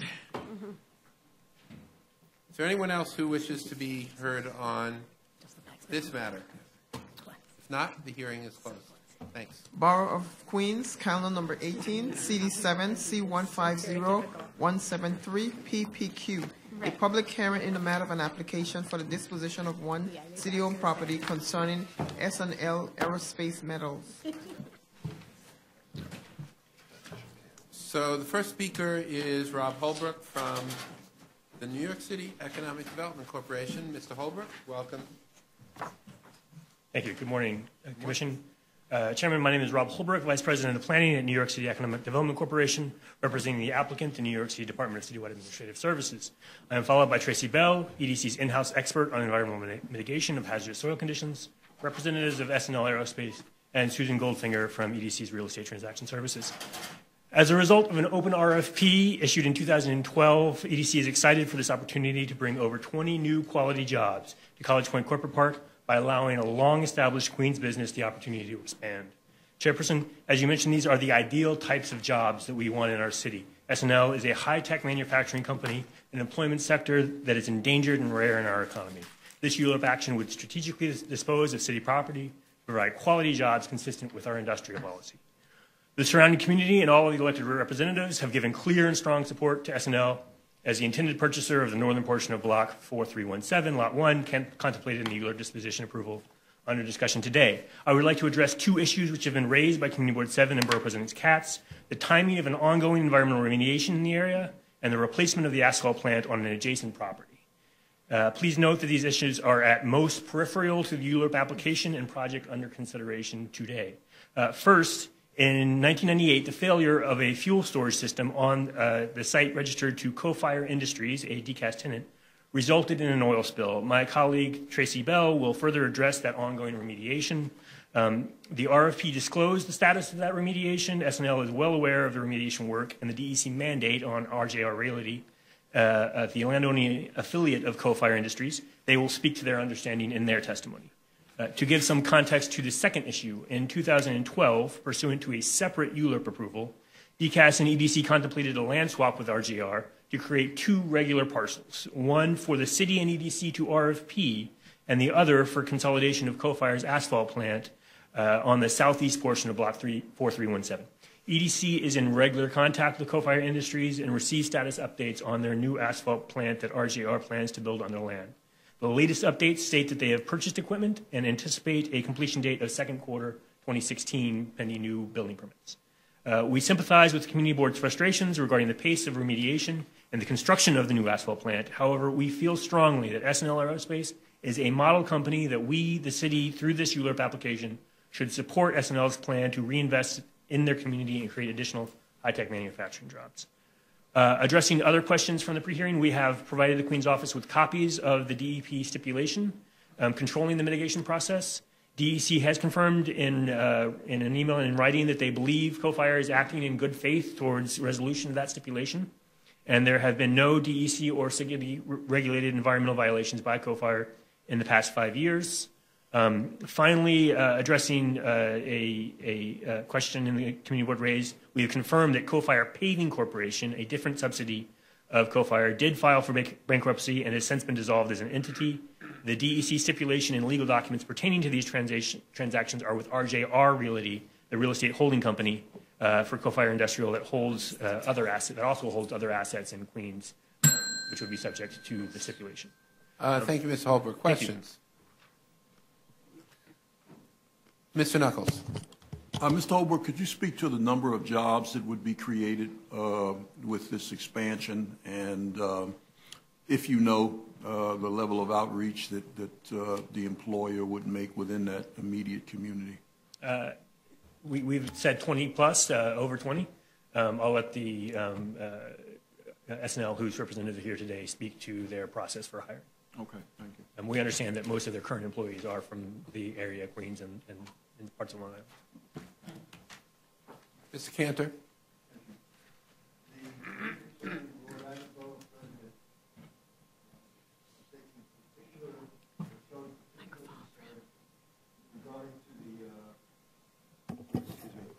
Regarding to the, I'll use the word promises to do a decontamination within 5 years.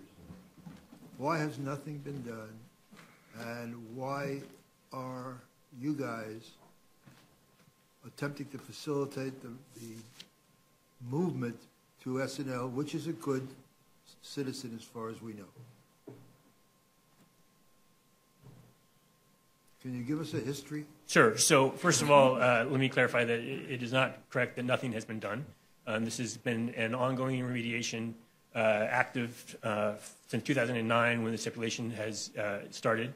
And again, my colleague Tracy Bell will speak more to this. We have received regular updates from sampling that has been occurred, and the process has been ongoing.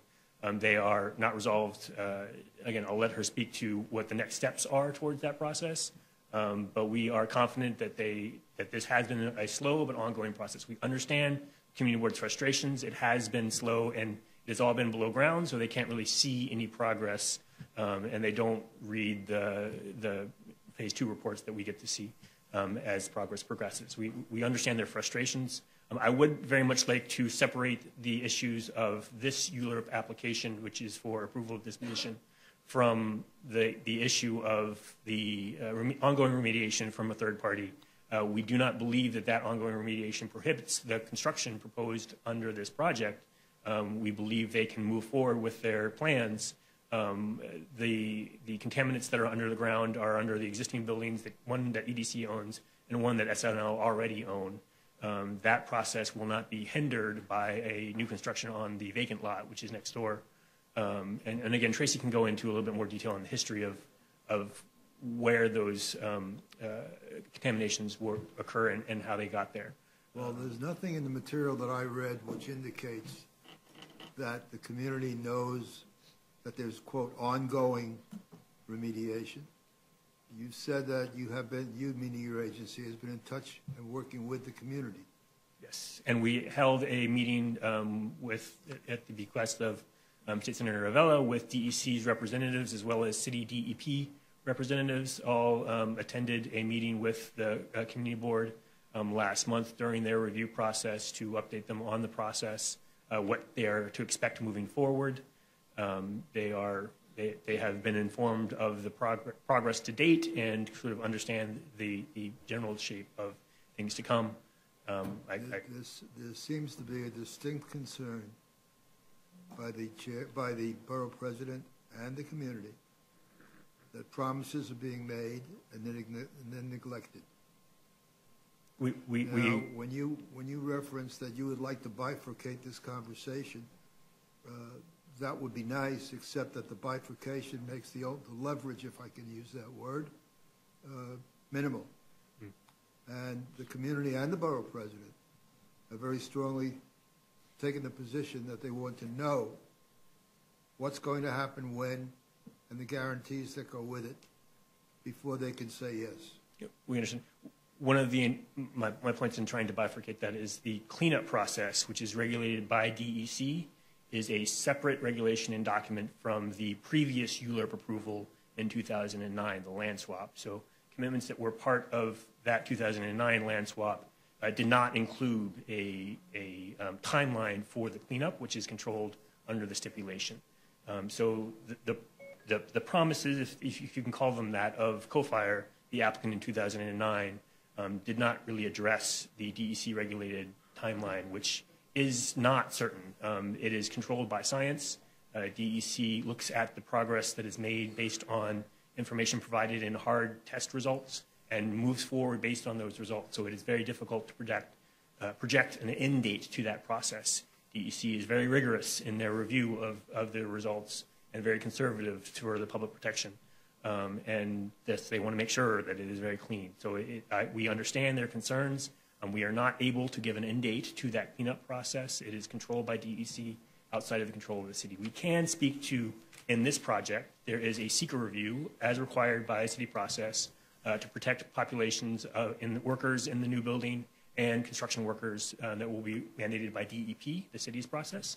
SNL, the purchaser, will have to do a full phase 2 for a wide variety of issues before they do any soil disturbance.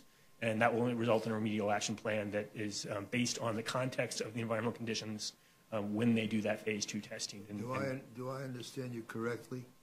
DEC is doing further contamination study. And again, I'll let Tracy speak to the exact protocol. I'm not the expert in soil contamination. Okay. My understanding is right now they are working on a delineation of exactly where those contaminations have seeped over the years as they've been moving around in the groundwater. Do they have a timeline? They are producing a protocol for that delineation testing, which will outline the area that needs to be further remediated. Once that delineation is identified, they will propose a work plan. RJR will propose a work plan that will have to be accepted by DEC to finalize that cleanup. And not considering that it's taken us several years to get to this point, who is obliged to pay for the cleanup? RJR Realty, the land holding entity of COFIRE, who was the polluter at the time. Okay, but what assurances do we have that RJR will indeed do the work since COFIRE found a way not to do it? Yeah, they are the same. RJR is the landowning entity of COFIRE. RJR is COFIRE? They are the same entity. That RJR owns the land that COFIRE occupies, but they are a subsidiary company. So the assurances we have are that the state regulatory agency is pursuing the landowner who made the contamination, RJR Realty, to finalize that cleanup process. And if they stop working on that process, DEC has made it clear that they would then proceed with the cleanup and then pursue RJR for a lien on their property. And for how many years is this going to continue? Again, we cannot. Because obviously that ends up in court. Yes, we cannot predict an end date. Right now, DEC has made assurances that they feel that they are moving in good faith towards resolution of that cleanup.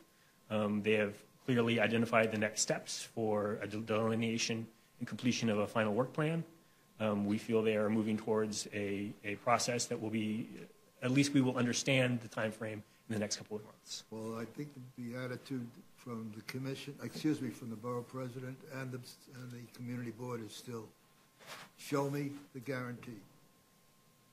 And it's got to be more than we promised to take it.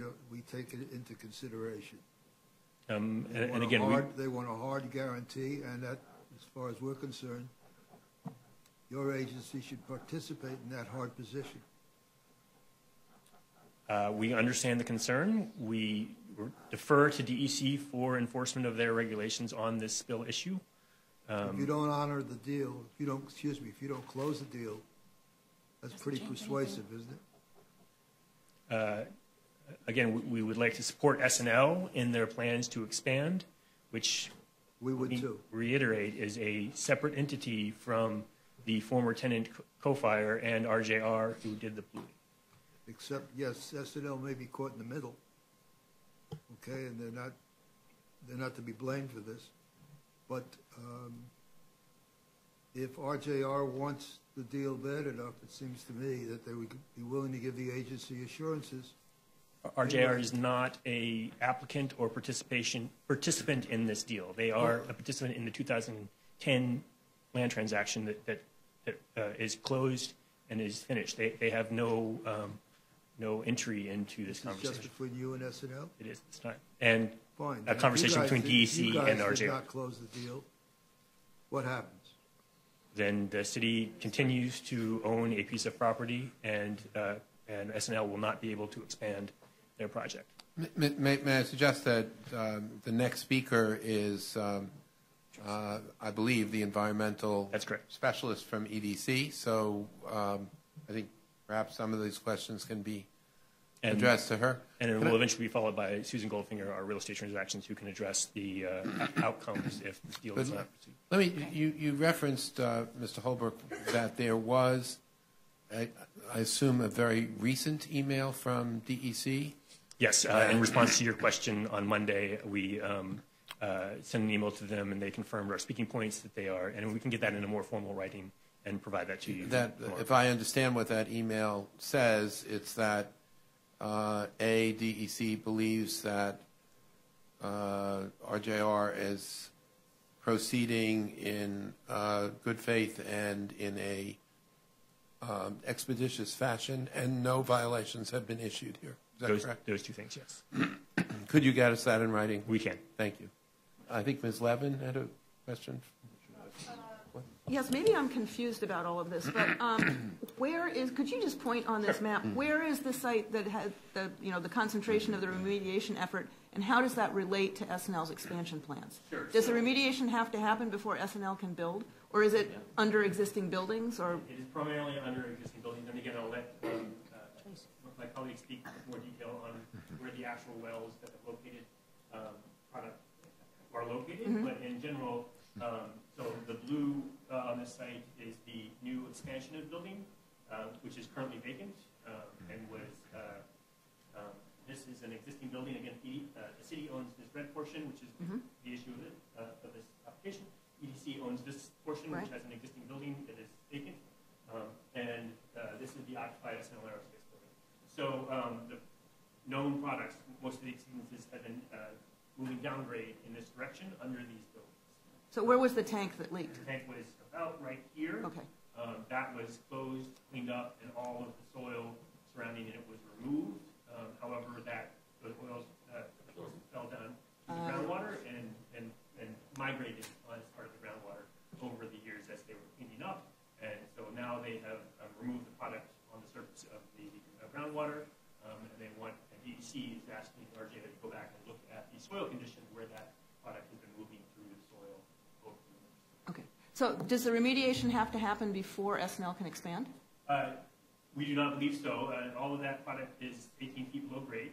SNL is proposing an on-grade slab building that would be built first story above that. It is not expected they would find any product in their construction site. Again, a full phase 2 test has to be done to document that, which has not been done yet, but would be required by DEP prior to ground disturbance.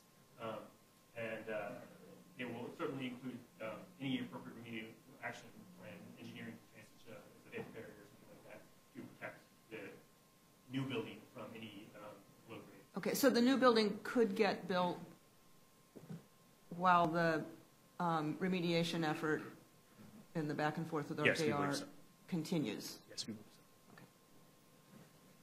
believe so. Ms. Delos. I'll wait for Tracy. Thank you, though. Okay, Ms. Efron. Since you're from EDC, I'll ask you an economic development question. Isn't this exactly what brownfield development is all about, and what the rest of the world seeks to find, which is contaminated land that can be cleaned up and repurposed for jobs? And toward that end, is there any federal money available for this project? Yes and no. This is a clear site where land can be cleaned for new jobs. However, there is a clear polluter in this case. There's an externality created by a separate company, and it is appropriate that that polluter would be responsible for their cleanup process. So I'm not sure that grant or subsidy would be available for a stipulation where the state is required to polluter.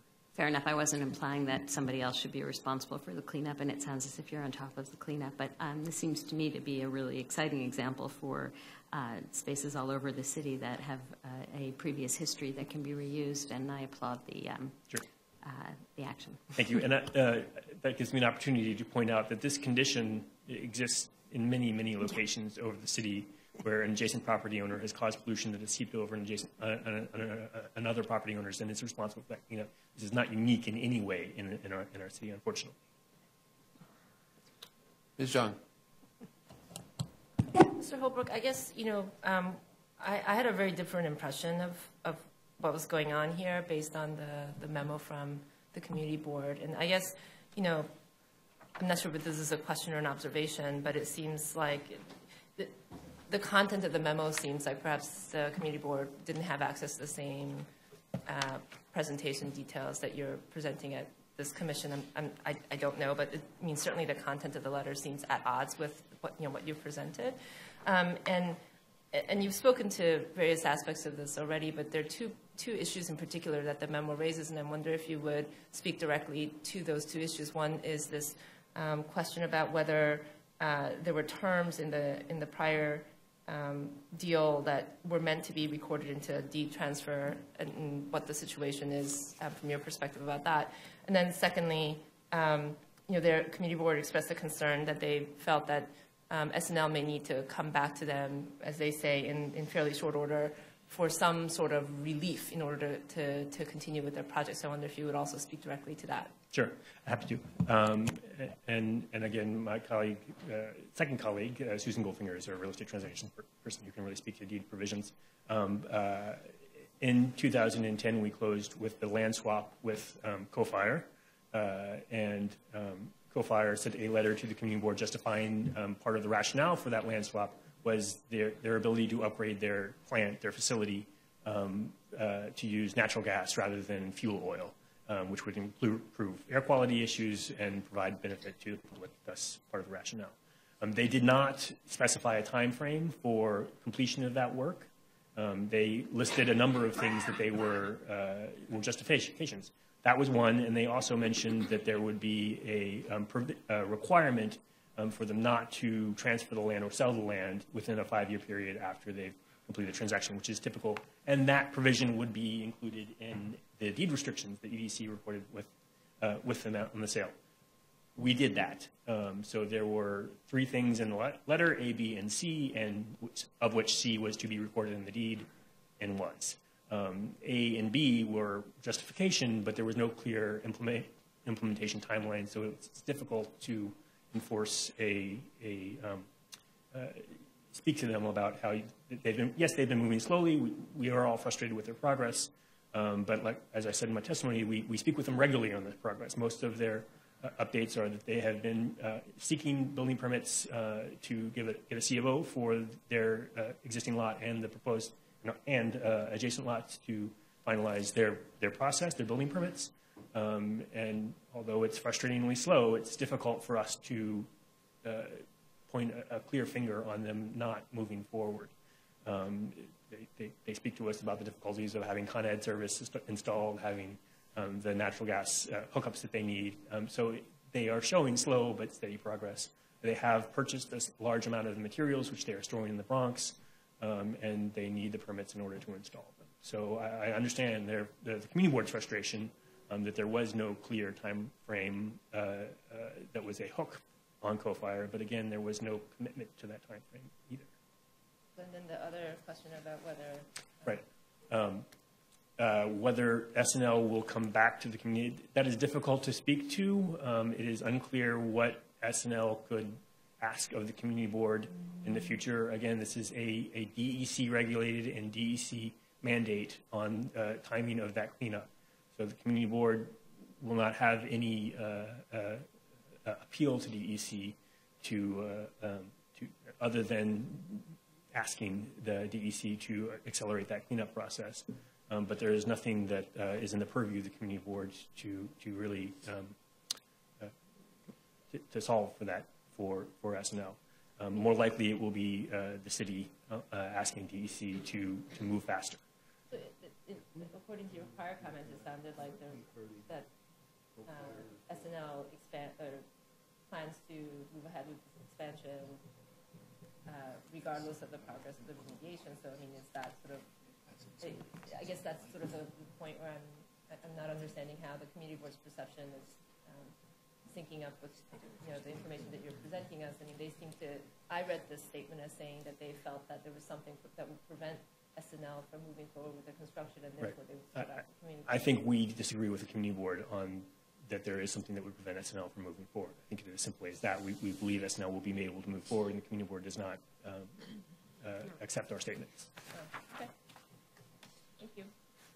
Mr. Holbrook, is this a straight up and down land swap, or are there financial considerations involved as well?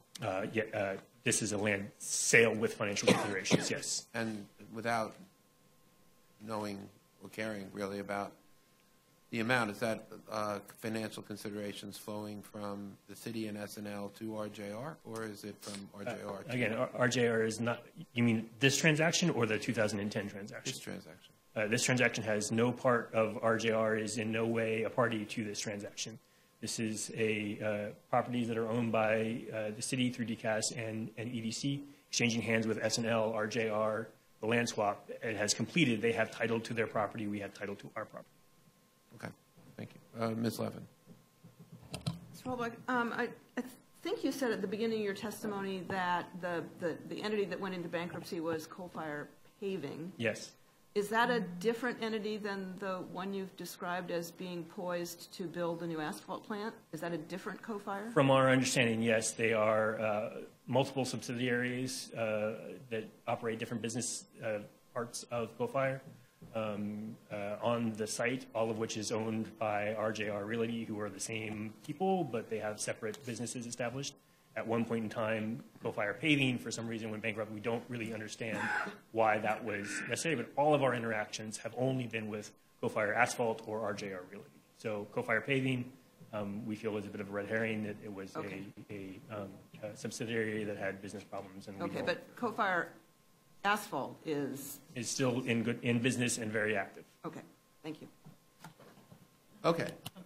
Mr. Reade. Just one quick question. The valuation, not the price that SNL is paying for their site, is it in any way reduced due to the contamination, the work being done by, was that a factor at all? Sure. I'm sorry. I simply do not know the answer to that. Again, Susan Goldfinger, my real estate transaction service, can speak to the appraisal process and the negotiated value. Okay, thank you. Okay, any other questions to Mr. Holbrook? Thank you very much. Tracy Bell.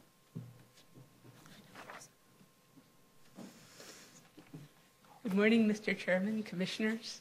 I'm Tracy Bell. I work at EDC in the Planning Department. I'm relatively new at EDC and haven't testified before you, so it's relevant to add that prior to this, I worked for 25 years as a manager for remediation and cleanup at a local utility. So here are the facts of the case. In 1998, an underground tank system on Co-Fire's property failed.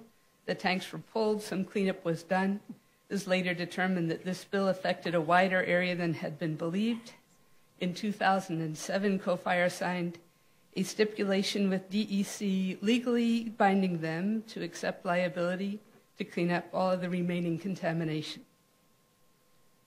The contamination is mainly right here under the existing building.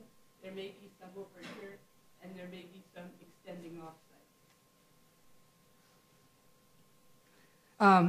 Since 2007, Co-Fire has been working on removing the dissolved product from the surface of the groundwater. Process has been slow, as these processes are, but progress has been made, and the product is now down to unmeasurable thickness. So the free product has all been removed. So the next step is to address the impacted soil and groundwater. And so Co-Fire and DEC are finalizing a work plan to install new wells and boring, and mainly in the area that I described before, and also in the existing SNL building.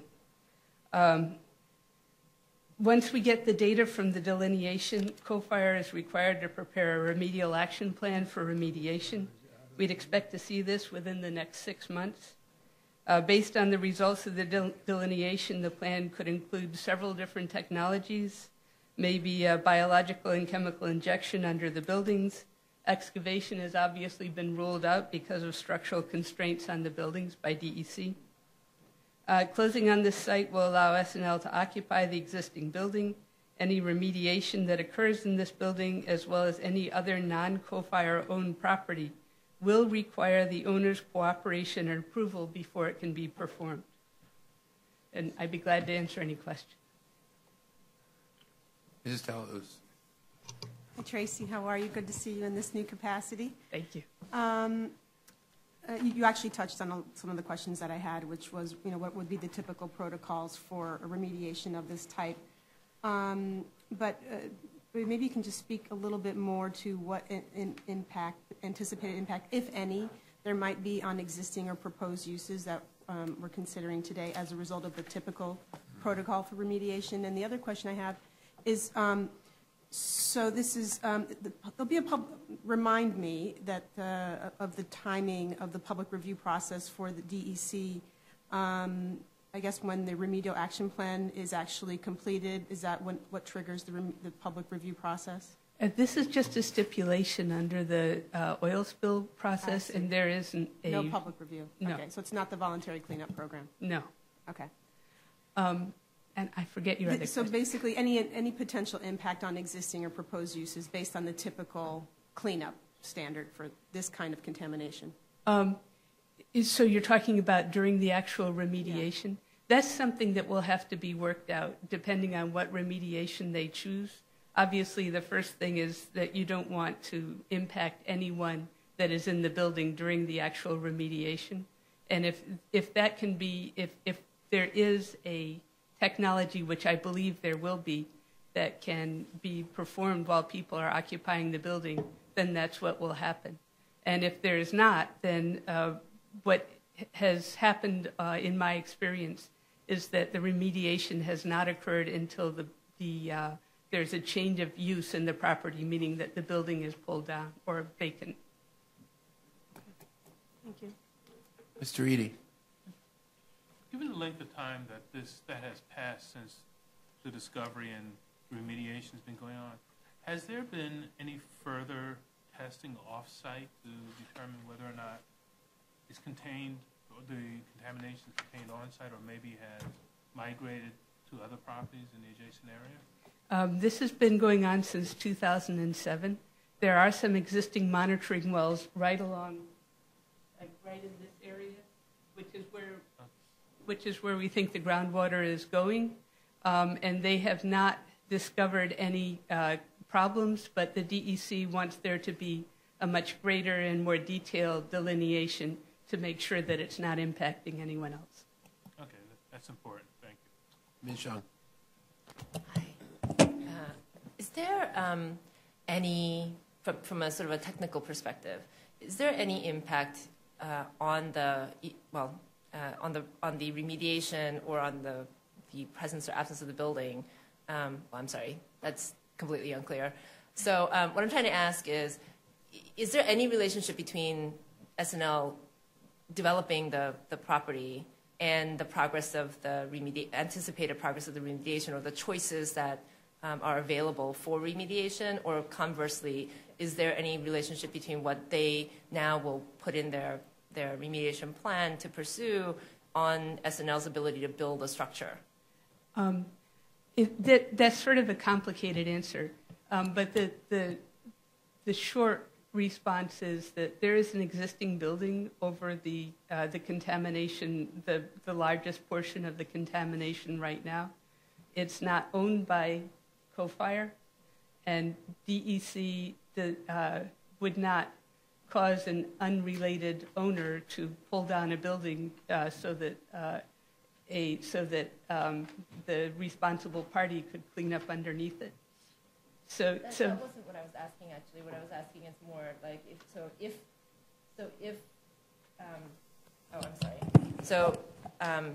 if SNL does expand essentially without any regard for the planned remediation, will that in any way restrict the choices that are, or the technical choices that are available for the method of remediation? And then conversely, if the method of remediation is somehow selected prior to the expansion of the facility, will that method of remediation in any way impact the timeline of the expansion of the facility? Well, there are two parts of the expansion. The first is into the existing building, and what I was saying was that will not have any effect on what remediation is selected, because the existing building will exist in either case.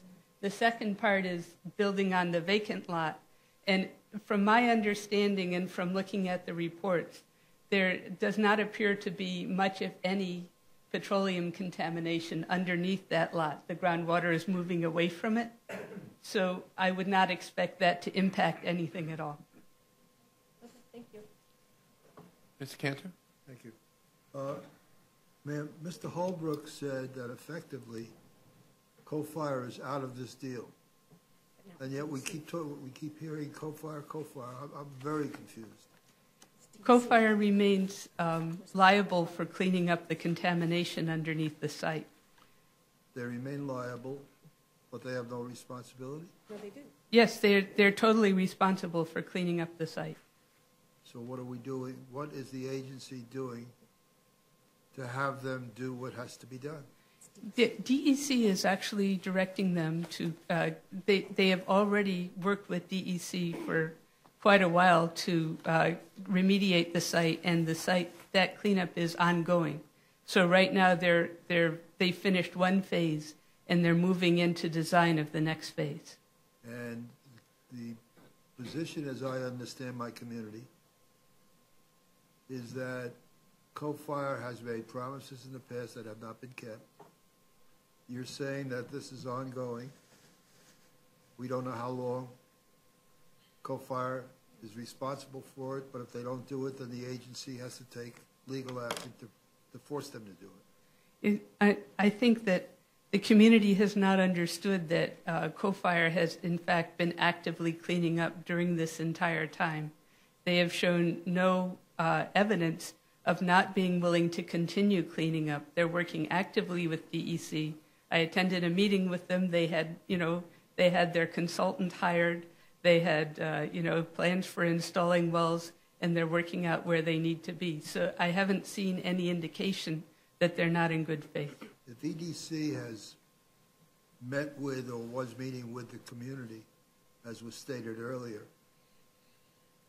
are you saying the subject was addressed or was brought up by EDC and the community is aware of it? Because none of the literature suggests that the community is aware of this so-called ongoing process. They're concerned about two bases. Number one, they don't know what's going on, if anything. And number two, they want an assurance, better than a promise, that the rest of the work that has to be done will be done in a set time frame, whether that's 6 months, 6 years, isn't my question. I know that it was discussed at the community board because I was there and did discuss it. Did you see the comments from the community board on this application? I'm not sure if I did or not. Okay. So you're saying that it was covered, and the community board is pretty clear in saying it was not. Okay. Okay. Okay. Thank you. Ms. Delos. Then Mr. Tracy, obviously there's probably more information that folks would love to have, and even though I know it's not necessarily your purview, but to the extent that you're involved in the discussions with Coal Fire and with DEC on this particular topic, and even though it's not required to have a formal public review, perhaps you could recommend to the parties involved that when the remedial action plan is actually released, that they go and brief the community board and have a full discussion on it. I agree, and yes, I will. Mr. Marin. Tracy, good afternoon. Pleasure to see you, and congratulations. My question is, I understand that there's something somewhere, and my question is a bit more technical, having worked on projects where the land is open and you can actually dig up the soil, put in a wall, resolve some of these issues while there's no buildings. You mentioned something about impregnating some kind of material into the soil. What is the material, if you know? What does it do? Does it push this material further out? Does it absorb the material? What is it that gets done to not disrupt the street bed, the buildings? Because otherwise you would need to tear all this up to get all the soil out. So what is it that you do in terms of impregnating without disrupting streets, buildings, and how does that get out? Typically what happens, and the details of this would obviously be what the remedial action plan will contain. But in general, what happens is you either inject chemicals which react with the contaminants and destroy them, or else you inject bacteria that basically eat the contamination. And in either case, if you can get it well enough dispersed, which they have technologies to do, that will actually destroy the contamination in place without having to dig anything up, which would be better in this case. Obviously, that's because otherwise the other factor would be tear down a building, rip a roadbed up, and that's not what we're prepared to do here. So I think it's and I happen to agree with a couple of commissioners that commented about word out to the community. I mean, even if you don't have a remedial action plan yet, I think that the community should be made aware that there is progress going on, whatever that minimal progress may be. And if there is information that could be shared, it's a learning experience. It should be shared with the community so that they can see that something is happening, whether minimal or not. Yes, sir. Thank you. Ms. Levin. I just want to double down on that point. Because we're all staring at the community board's recommendation to us. And it has this little description of the meeting that you attended, apparently. A follow-up meeting arranged by our state elected officials was held on March 27th, 2015. Although the meeting was well attended by city officials, the meeting proved to be more of the same with no definitive answers. Is that the way the meeting felt to you? I felt that although we were giving them answers, they didn't feel they were definitive. Well, but that's kind of the nature of this work, I would think. And, I think the kind of exchange we've had here and the information you've provided to us has certainly given me a sufficient understanding of the complexity of the problem. And, if I were sitting in that meeting and you were making the same presentation that you made to us, I don't think I would have written this sentence. So I'm a little confused about what happened with the community. I came into this very shortly before the community board, and I don't really understand what the dynamics are with the community, but they seem very angry.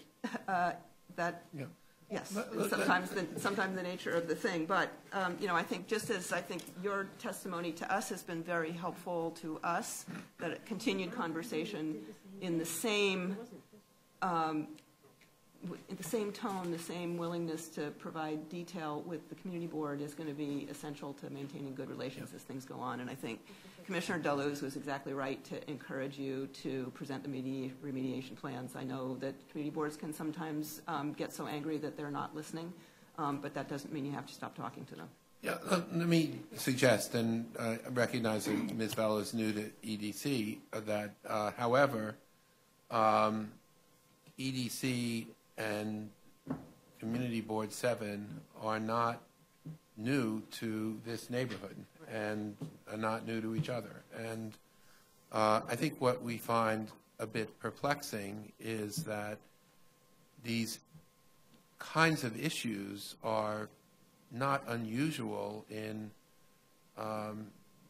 this area and not unknown to Community Board 7, which obviously, as with all of us, I think, recognize that this is a highly desirable use that we want to be able to encourage to expand. This is exactly the kind of industrial economic development the city cherishes. So it's and maybe we'll wait for Ms. Goldfinger, who I know is very, very familiar with these challenges. But I think what I find, also someone who spent a considerable amount of time in this area and dealing with this community board, is that there's a disconnect here that we find difficult to understand. So perhaps we should hear from other speakers and then ask Mrs. Goldfinger to explain it all to us. So, a lot of pressure. So the next speaker is Ted of Varetsas. How am I pronouncing that? Vorvatzis. Correct. Good afternoon, Mr. Not even close. I'm sorry. That's okay. Good afternoon, Mr. Chairman, Vice Chairman, and Commissioners. Ted Varvatzis, Executive Vice President of S&L Aerospace Metals. I'd like to quickly encapsulate 70 years worth of manufacturing. So I'll be jumping really quick, and I apologize for that. The business was established in 1947 in Brooklyn, manufacturing bicycles. In 1962, we moved to Maspeth, Queens. Between 1962 and 2000, early part of 2007, the product and honing of the skills and getting higher assemblies to different customers made great leaps and bounds. In 2007, we took a look at the business and its business practices and decided we needed to reinvent ourselves. Unlike our competitors and a lot of other businesses that left the city or left the state, we felt with the employees that we had, they were loyal to us, so we needed to reciprocate and be loyal. We moved to College Point. We gave lean initiatives, Kaizen events. At this point in time, we need to grow. We were the first truly small business that has supplied an OEM a full landing gear. That happened about 8 weeks ago.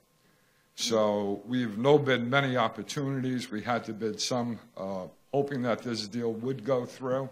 It's imperative that it does. At a minimum, there'll be 20 jobs, highly paid, full benefits. We believe it'll be more, hopefully, if we have more fortune going forward. So it's truly important to get the growth out of the property and the business. Thank you. Questions? Maybe I can just, I'm sorry, just read this if you don't mind. Until recently, we expected our expansion would not be significantly impacted, if at all, by ongoing remediation and DEC stipulation agreement. We understand that a new remedial action plan will be produced by COFIRE and approved by the DEC. Upon review of this plan, we will better understand how our expansion can be coordinated. During this time, we also plan to perform a Phase 2 to determine whether there are any other environmental issues at the property, particularly of gradient of the spill. This will give us the information necessary to appropriately plan our expansion. Yes, actually, that does raise a question for me. I realize the Phase 2 has not been done here. In the nature of the proposed transaction between you and EDC, you as the potential new fee owner of the site, are you protected against environmental remediation, and if so, to what extent? That there I would like to defer to council, having best that knowledge. Mm-hmm. Okay. We'll wait for, has council signed up to speak? Good. We'll wait for council. Oh, I'm sorry. Ms. Deluz. Thanks so much for being here. I'm wondering, just to speak a little bit more about the jobs, and you talked a little bit about the loyalty that your employees have to the company and the company to the employees. Correct. If you could just talk a little bit more about your local hiring practices and any relationships that you may have with any workforce training programs. I understand that I believe there's a college close by. And I have someone that handles that, could probably address that much better. We do work with, I believe it's now the Vaughan College, which used to be LaGuardia Community College. We have, and we work with different city entities. In fact, we've hired about 5, what I'll call younger people. So we do have multiple programs, and we have a department that handles that end of it. So we're always training. It is difficult to find workers or employees that they just don't wake up in the morning and say we want to work in manufacturing. So we need to do a lot of training going forward, as most manufacturers. Ms. Efron. How many employees do you currently have? 84. Thank you.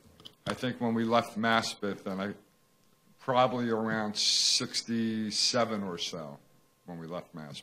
Sure. Most of our employees live within a 10-mile radius, whether it be Maspeth, Middle Village, Glendale, Bayside, all those areas, or maybe 12 miles, about 86% of them. Ms. Young. Are you purchasing the site? I mean, I understand that the purpose of the point of all of this is to support the SNL's expansion. Correct. But are you actually purchasing the site from, or is just but you're leasing from? No, we're acquiring the property. You are directly purchasing the site. The company is correct. Okay. Thank you. Mr. Cantor.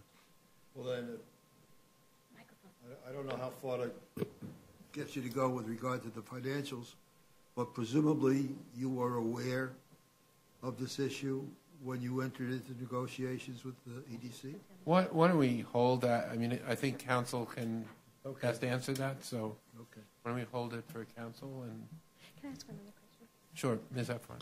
Another quick question. Sure. Are you planning to go for an IDA bond for the new building? We haven't looked down that avenue. We do have primary lenders that are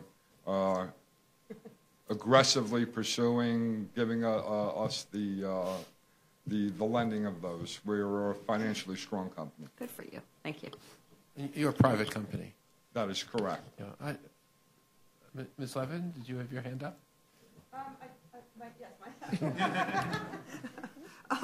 Because I wanted to follow up on something that Mr. Barbatz has said about the ownership of that you would be acquiring the site. The materials we have identify a Bauja Holding LLC, which says that they will then be leasing to SNL. What's the relationship between SNL and Bauja? That's just a holding company for the operating side. Okay, but same within correct. the same family. This that is not correct. a third-party lease transaction. No. Okay, thank you. Thank you. I just do want to say, I'm sure on behalf of all of us, that we very much appreciate your commitment to the city and want to make sure that you can expand here in a expeditious fashion. And I think the issue really is not only how we protect the city, but in truth, how we protect you as well. So, Thank you, Mr. Chairman. Thank you for your time.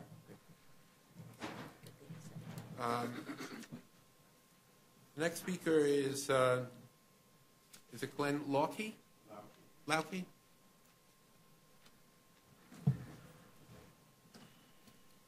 Thank you, Commissioner Weisbrod, Chairman Weisbrod and Vice Chairman Knuckles and Commissioners. I had originally planned to not say anything but just answer questions, but I think a lot really has been said, and there are things that I think I should really elaborate on, if you will. And a lot of it, I think, the one question I want to... Just to identify yourself, Yes. are you the counsel to SNL? I'm counsel to SNL, that's correct. And I also have the next speaker here, Larry Snaff, who is the environmental counsel at SNL on this.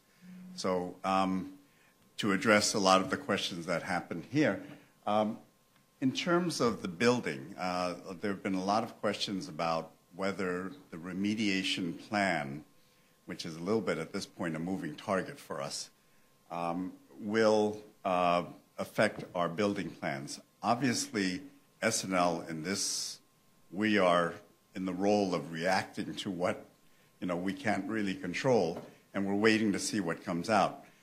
At the time that we entered into the contract of sale to purchase these parcels, we had certain assumptions. We had certain data, environmental data, and we made certain assumptions of the risk, the environmental risk and other things, and as well as projections as to what we could build and when. Well, those turned out to be shifting, if you will.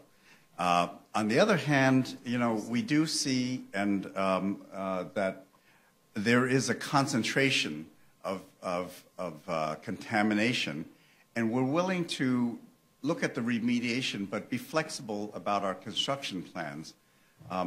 There were two phases to the construction, one of which used the existing building and the second one to build a new building on the site, on this side here. We're assuming, and subject to phase 2 testing, that this site on that side might be quite a bit cleaner. In which case, we can perhaps, and we haven't looked into this specifically, but shift the construction schedule a bit to accommodate it. It's not something that we had planned on, but certainly something that SNL would look into. That's number one.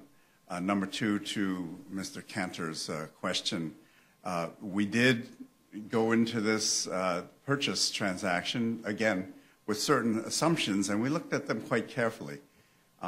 When those assumptions get proved that maybe they're not so good, we have to look at it again. And certainly we're in the process of doing that with environmental counsel, corporate counsel, and we're trying to assess. Again, we're kind of in a reactive mode at this point, and we just have to wait and see what the DEC comes out with and what the delineation shows. Of course, we're very concerned. The last thing we want to do is assume liability that for environmental cleanup that is not ours. We are examining other options, the brownfield programs and other programs like that, to see where we can really, SNL very much would like to expand. The owner has waited. The owners have waited 6 years. We've been working 6 years now. They think it's a very good thing, and so we're trying our best to accommodate ourselves to the changing situation as we see it. Thank you. Questions? Ms. Levin. So does the contract of sale that you have with EDC give the company the flexibility to protect itself if the moving target moves in a more negative direction? The answer is currently no. I think we're looking at discussing further amendments to it, and we've passed every single deadline that's in there has pretty much gone by the boards. And so we are looking to look at this new situation, and obviously we'll be talking to EDC about this and see where it leads us. Good. Well, I can appreciate for you and your client, this has to be a very frustrating and frightening experience, and I certainly hope it all works out. Thank you. Just like I'm a little.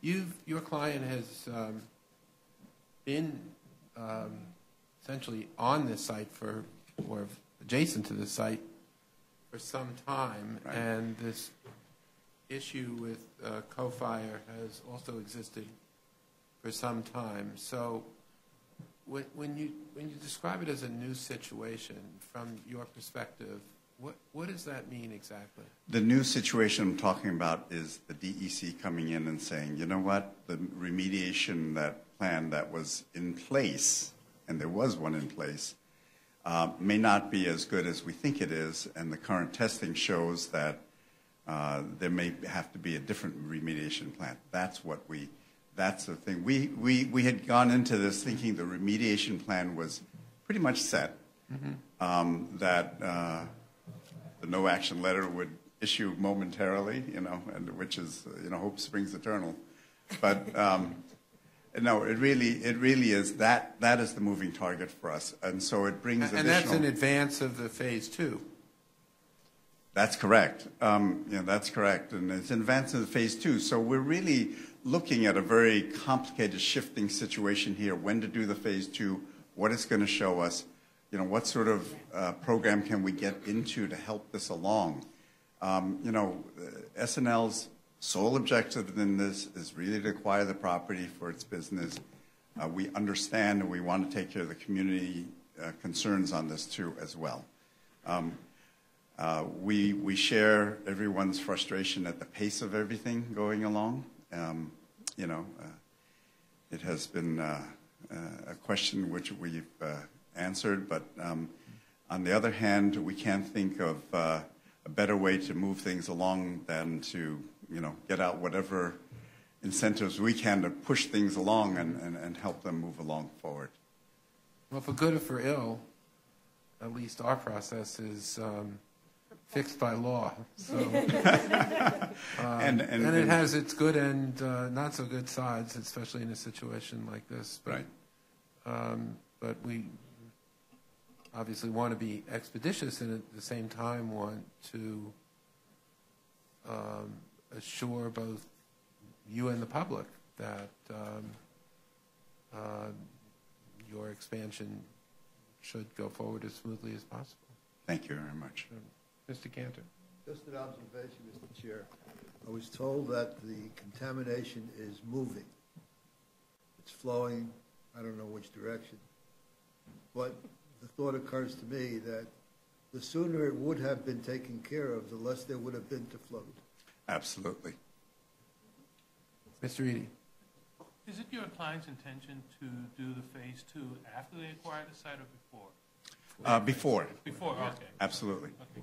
In fact, we're in discussions with, now that the site has been vacated, it seems to us now's the perfect opportunity to really go on there and with the EC's cooperation and see really what's going on there. Okay, good. Thanks.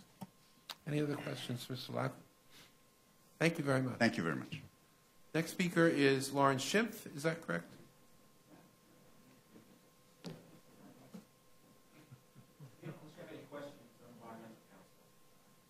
Anyone questions from Mr. Schimpf? Okay, the next speaker is the heralded Susan Goldfinger.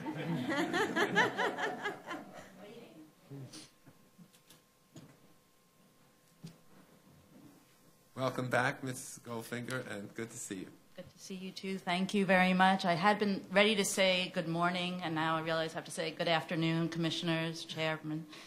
I'm happy to be here supporting SNL's plan to expand onto this site.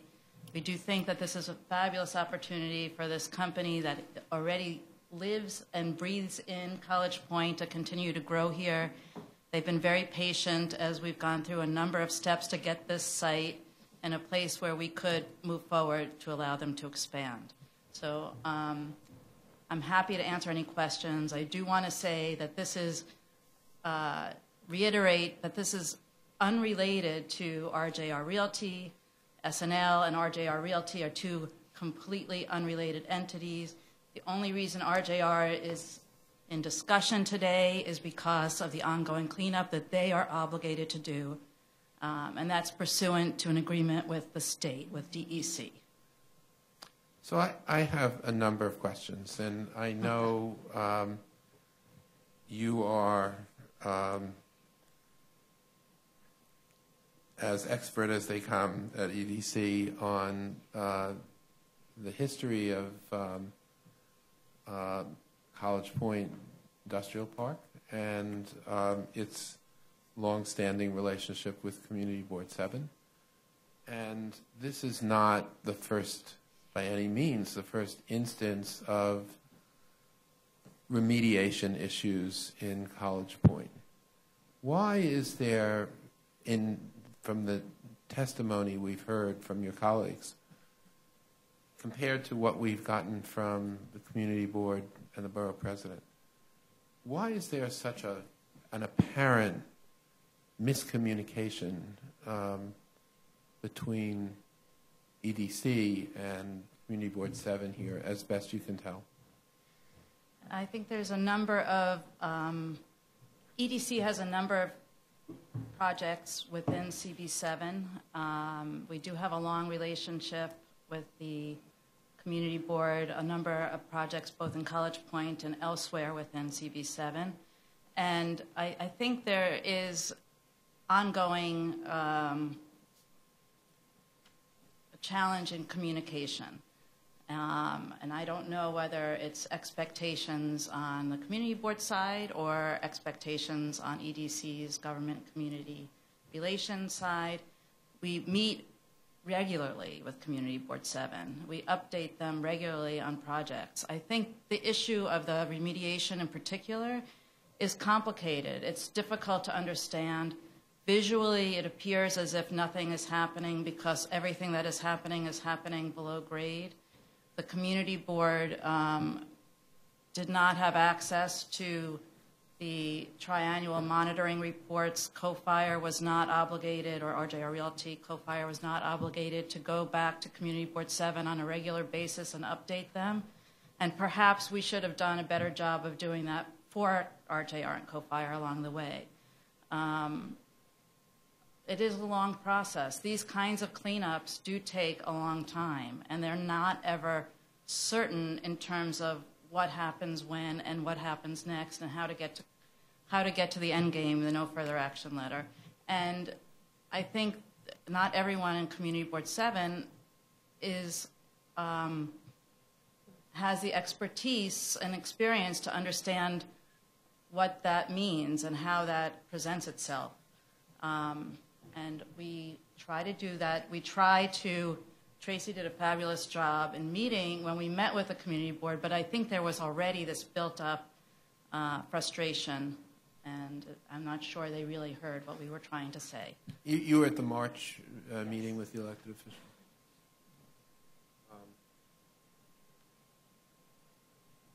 Ms. Delaus. I appreciate that candor. I'm just wondering, since you were at the meeting and it was mentioned that there were a number of elected officials, are the elected officials that were present, would you characterize them to be in a better place in terms of their understanding than the Community Board? Is that might suggest yet another level of... I don't think the real goal, frankly, from their point of view, was to be, it was an opportunity to... Align with the community. Okay. Ms. Efron. Thank you for your candor. I know it's all like on the minutes. No. That was a very sincere thank you. But as I look at the map and I have heard the conversations about the groundwater and its flow, and without having a topographical map, maybe this is just a guess or I'm just surmising, but the residential neighborhood is pushing right up against this. Yes. And in all fairness to the Community Board or the constituents they represent, surely EDC has a ton of experience of manufacturing pushing up against residential neighborhoods. Are there intermediaries or other examples that EDC has in its arsenal to see how they may bring about a more positive interaction between the residents and an industrial neighborhood? Because I do believe the future of manufacturing in New York depends on it. It's a good question. I'm not sure that I am the expert on that, but I will take that back. Perhaps if College Point had a CDC who could help bring all the stakeholders together, that might be helpful. Or an LDC or a bid. Or Well, and actually EDC is working with, there is a College Point fund that was created. All the property owners that we've sold property to pay into this fund, this College Point Improvement Fund. And we've been working very closely with those businesses as well as with the borough president and Community Board 7 on trying to find a way to turn that into something that is more interactive, that there's more opportunity for everyone to understand both where the money that's being raised and how that money is spent in the corporate park for improvements. Can I add something? There are also some citywide players in this that I'm sure are well known to you, since some of them even have contracts with EDC or business services, and perhaps some real consultation may be needed. We're heading in that direction. We recognize that issue, and we are working into that. May I just add to that? I had been on Community Board 7, I don't know, 15 or 20 years before I became a commissioner. And some of the players then are still the players now. Gene Kelty, Chuck Appelian.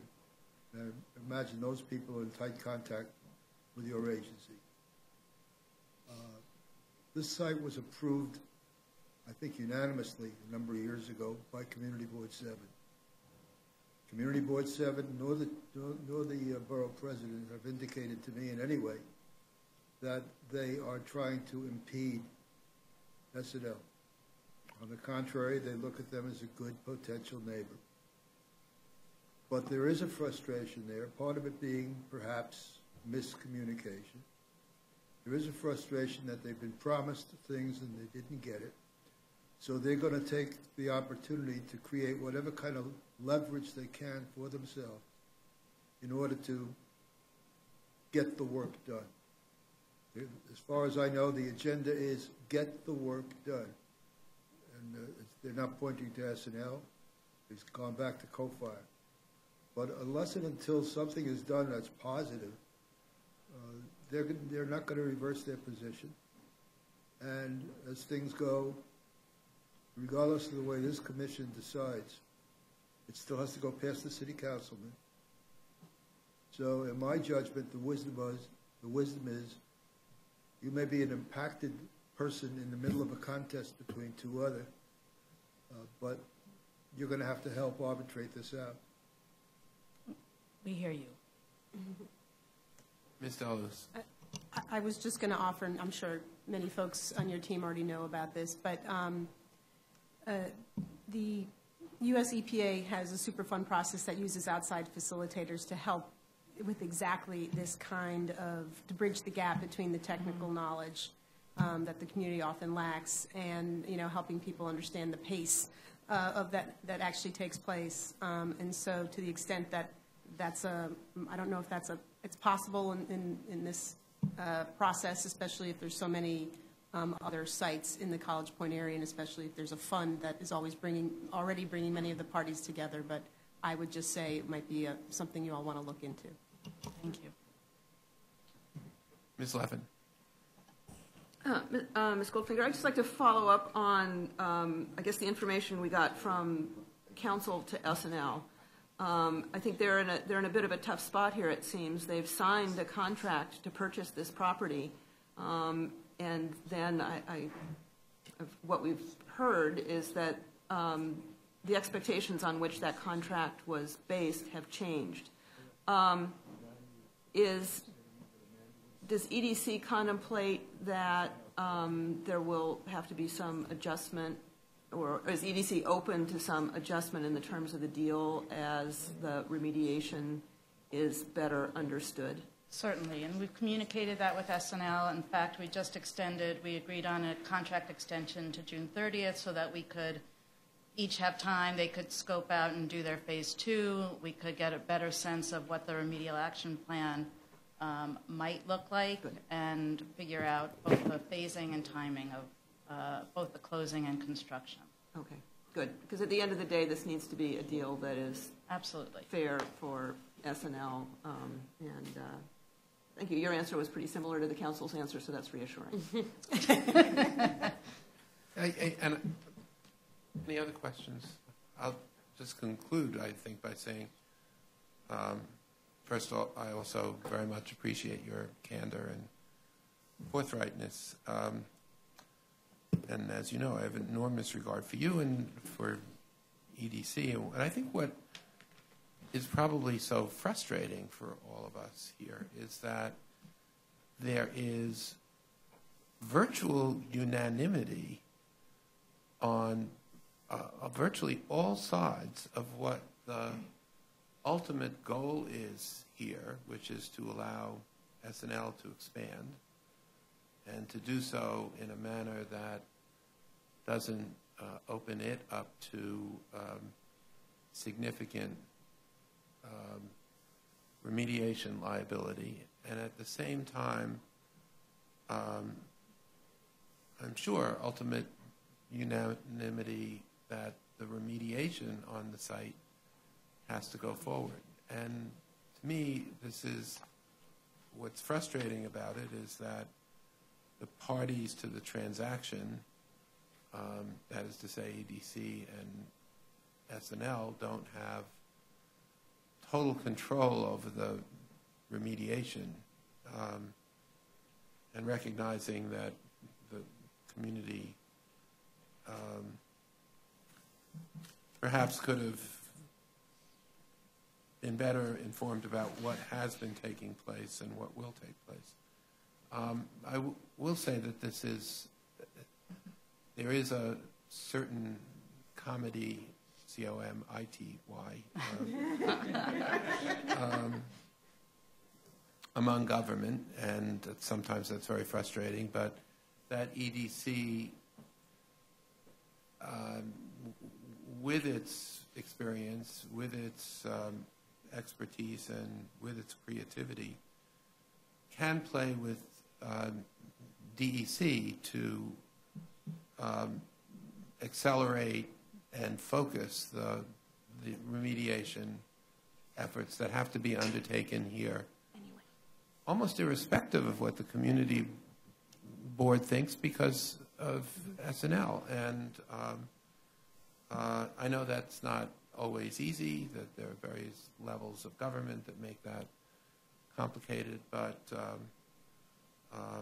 this is truly one of the real value addeds that EDC itself brings to this process, and I just urge you to do what you can with DEC particularly in order to resolve this and focus it in a way that leads to the result we all want to see. Thank you. Thank you, Ms. Goldfinger. Thanks.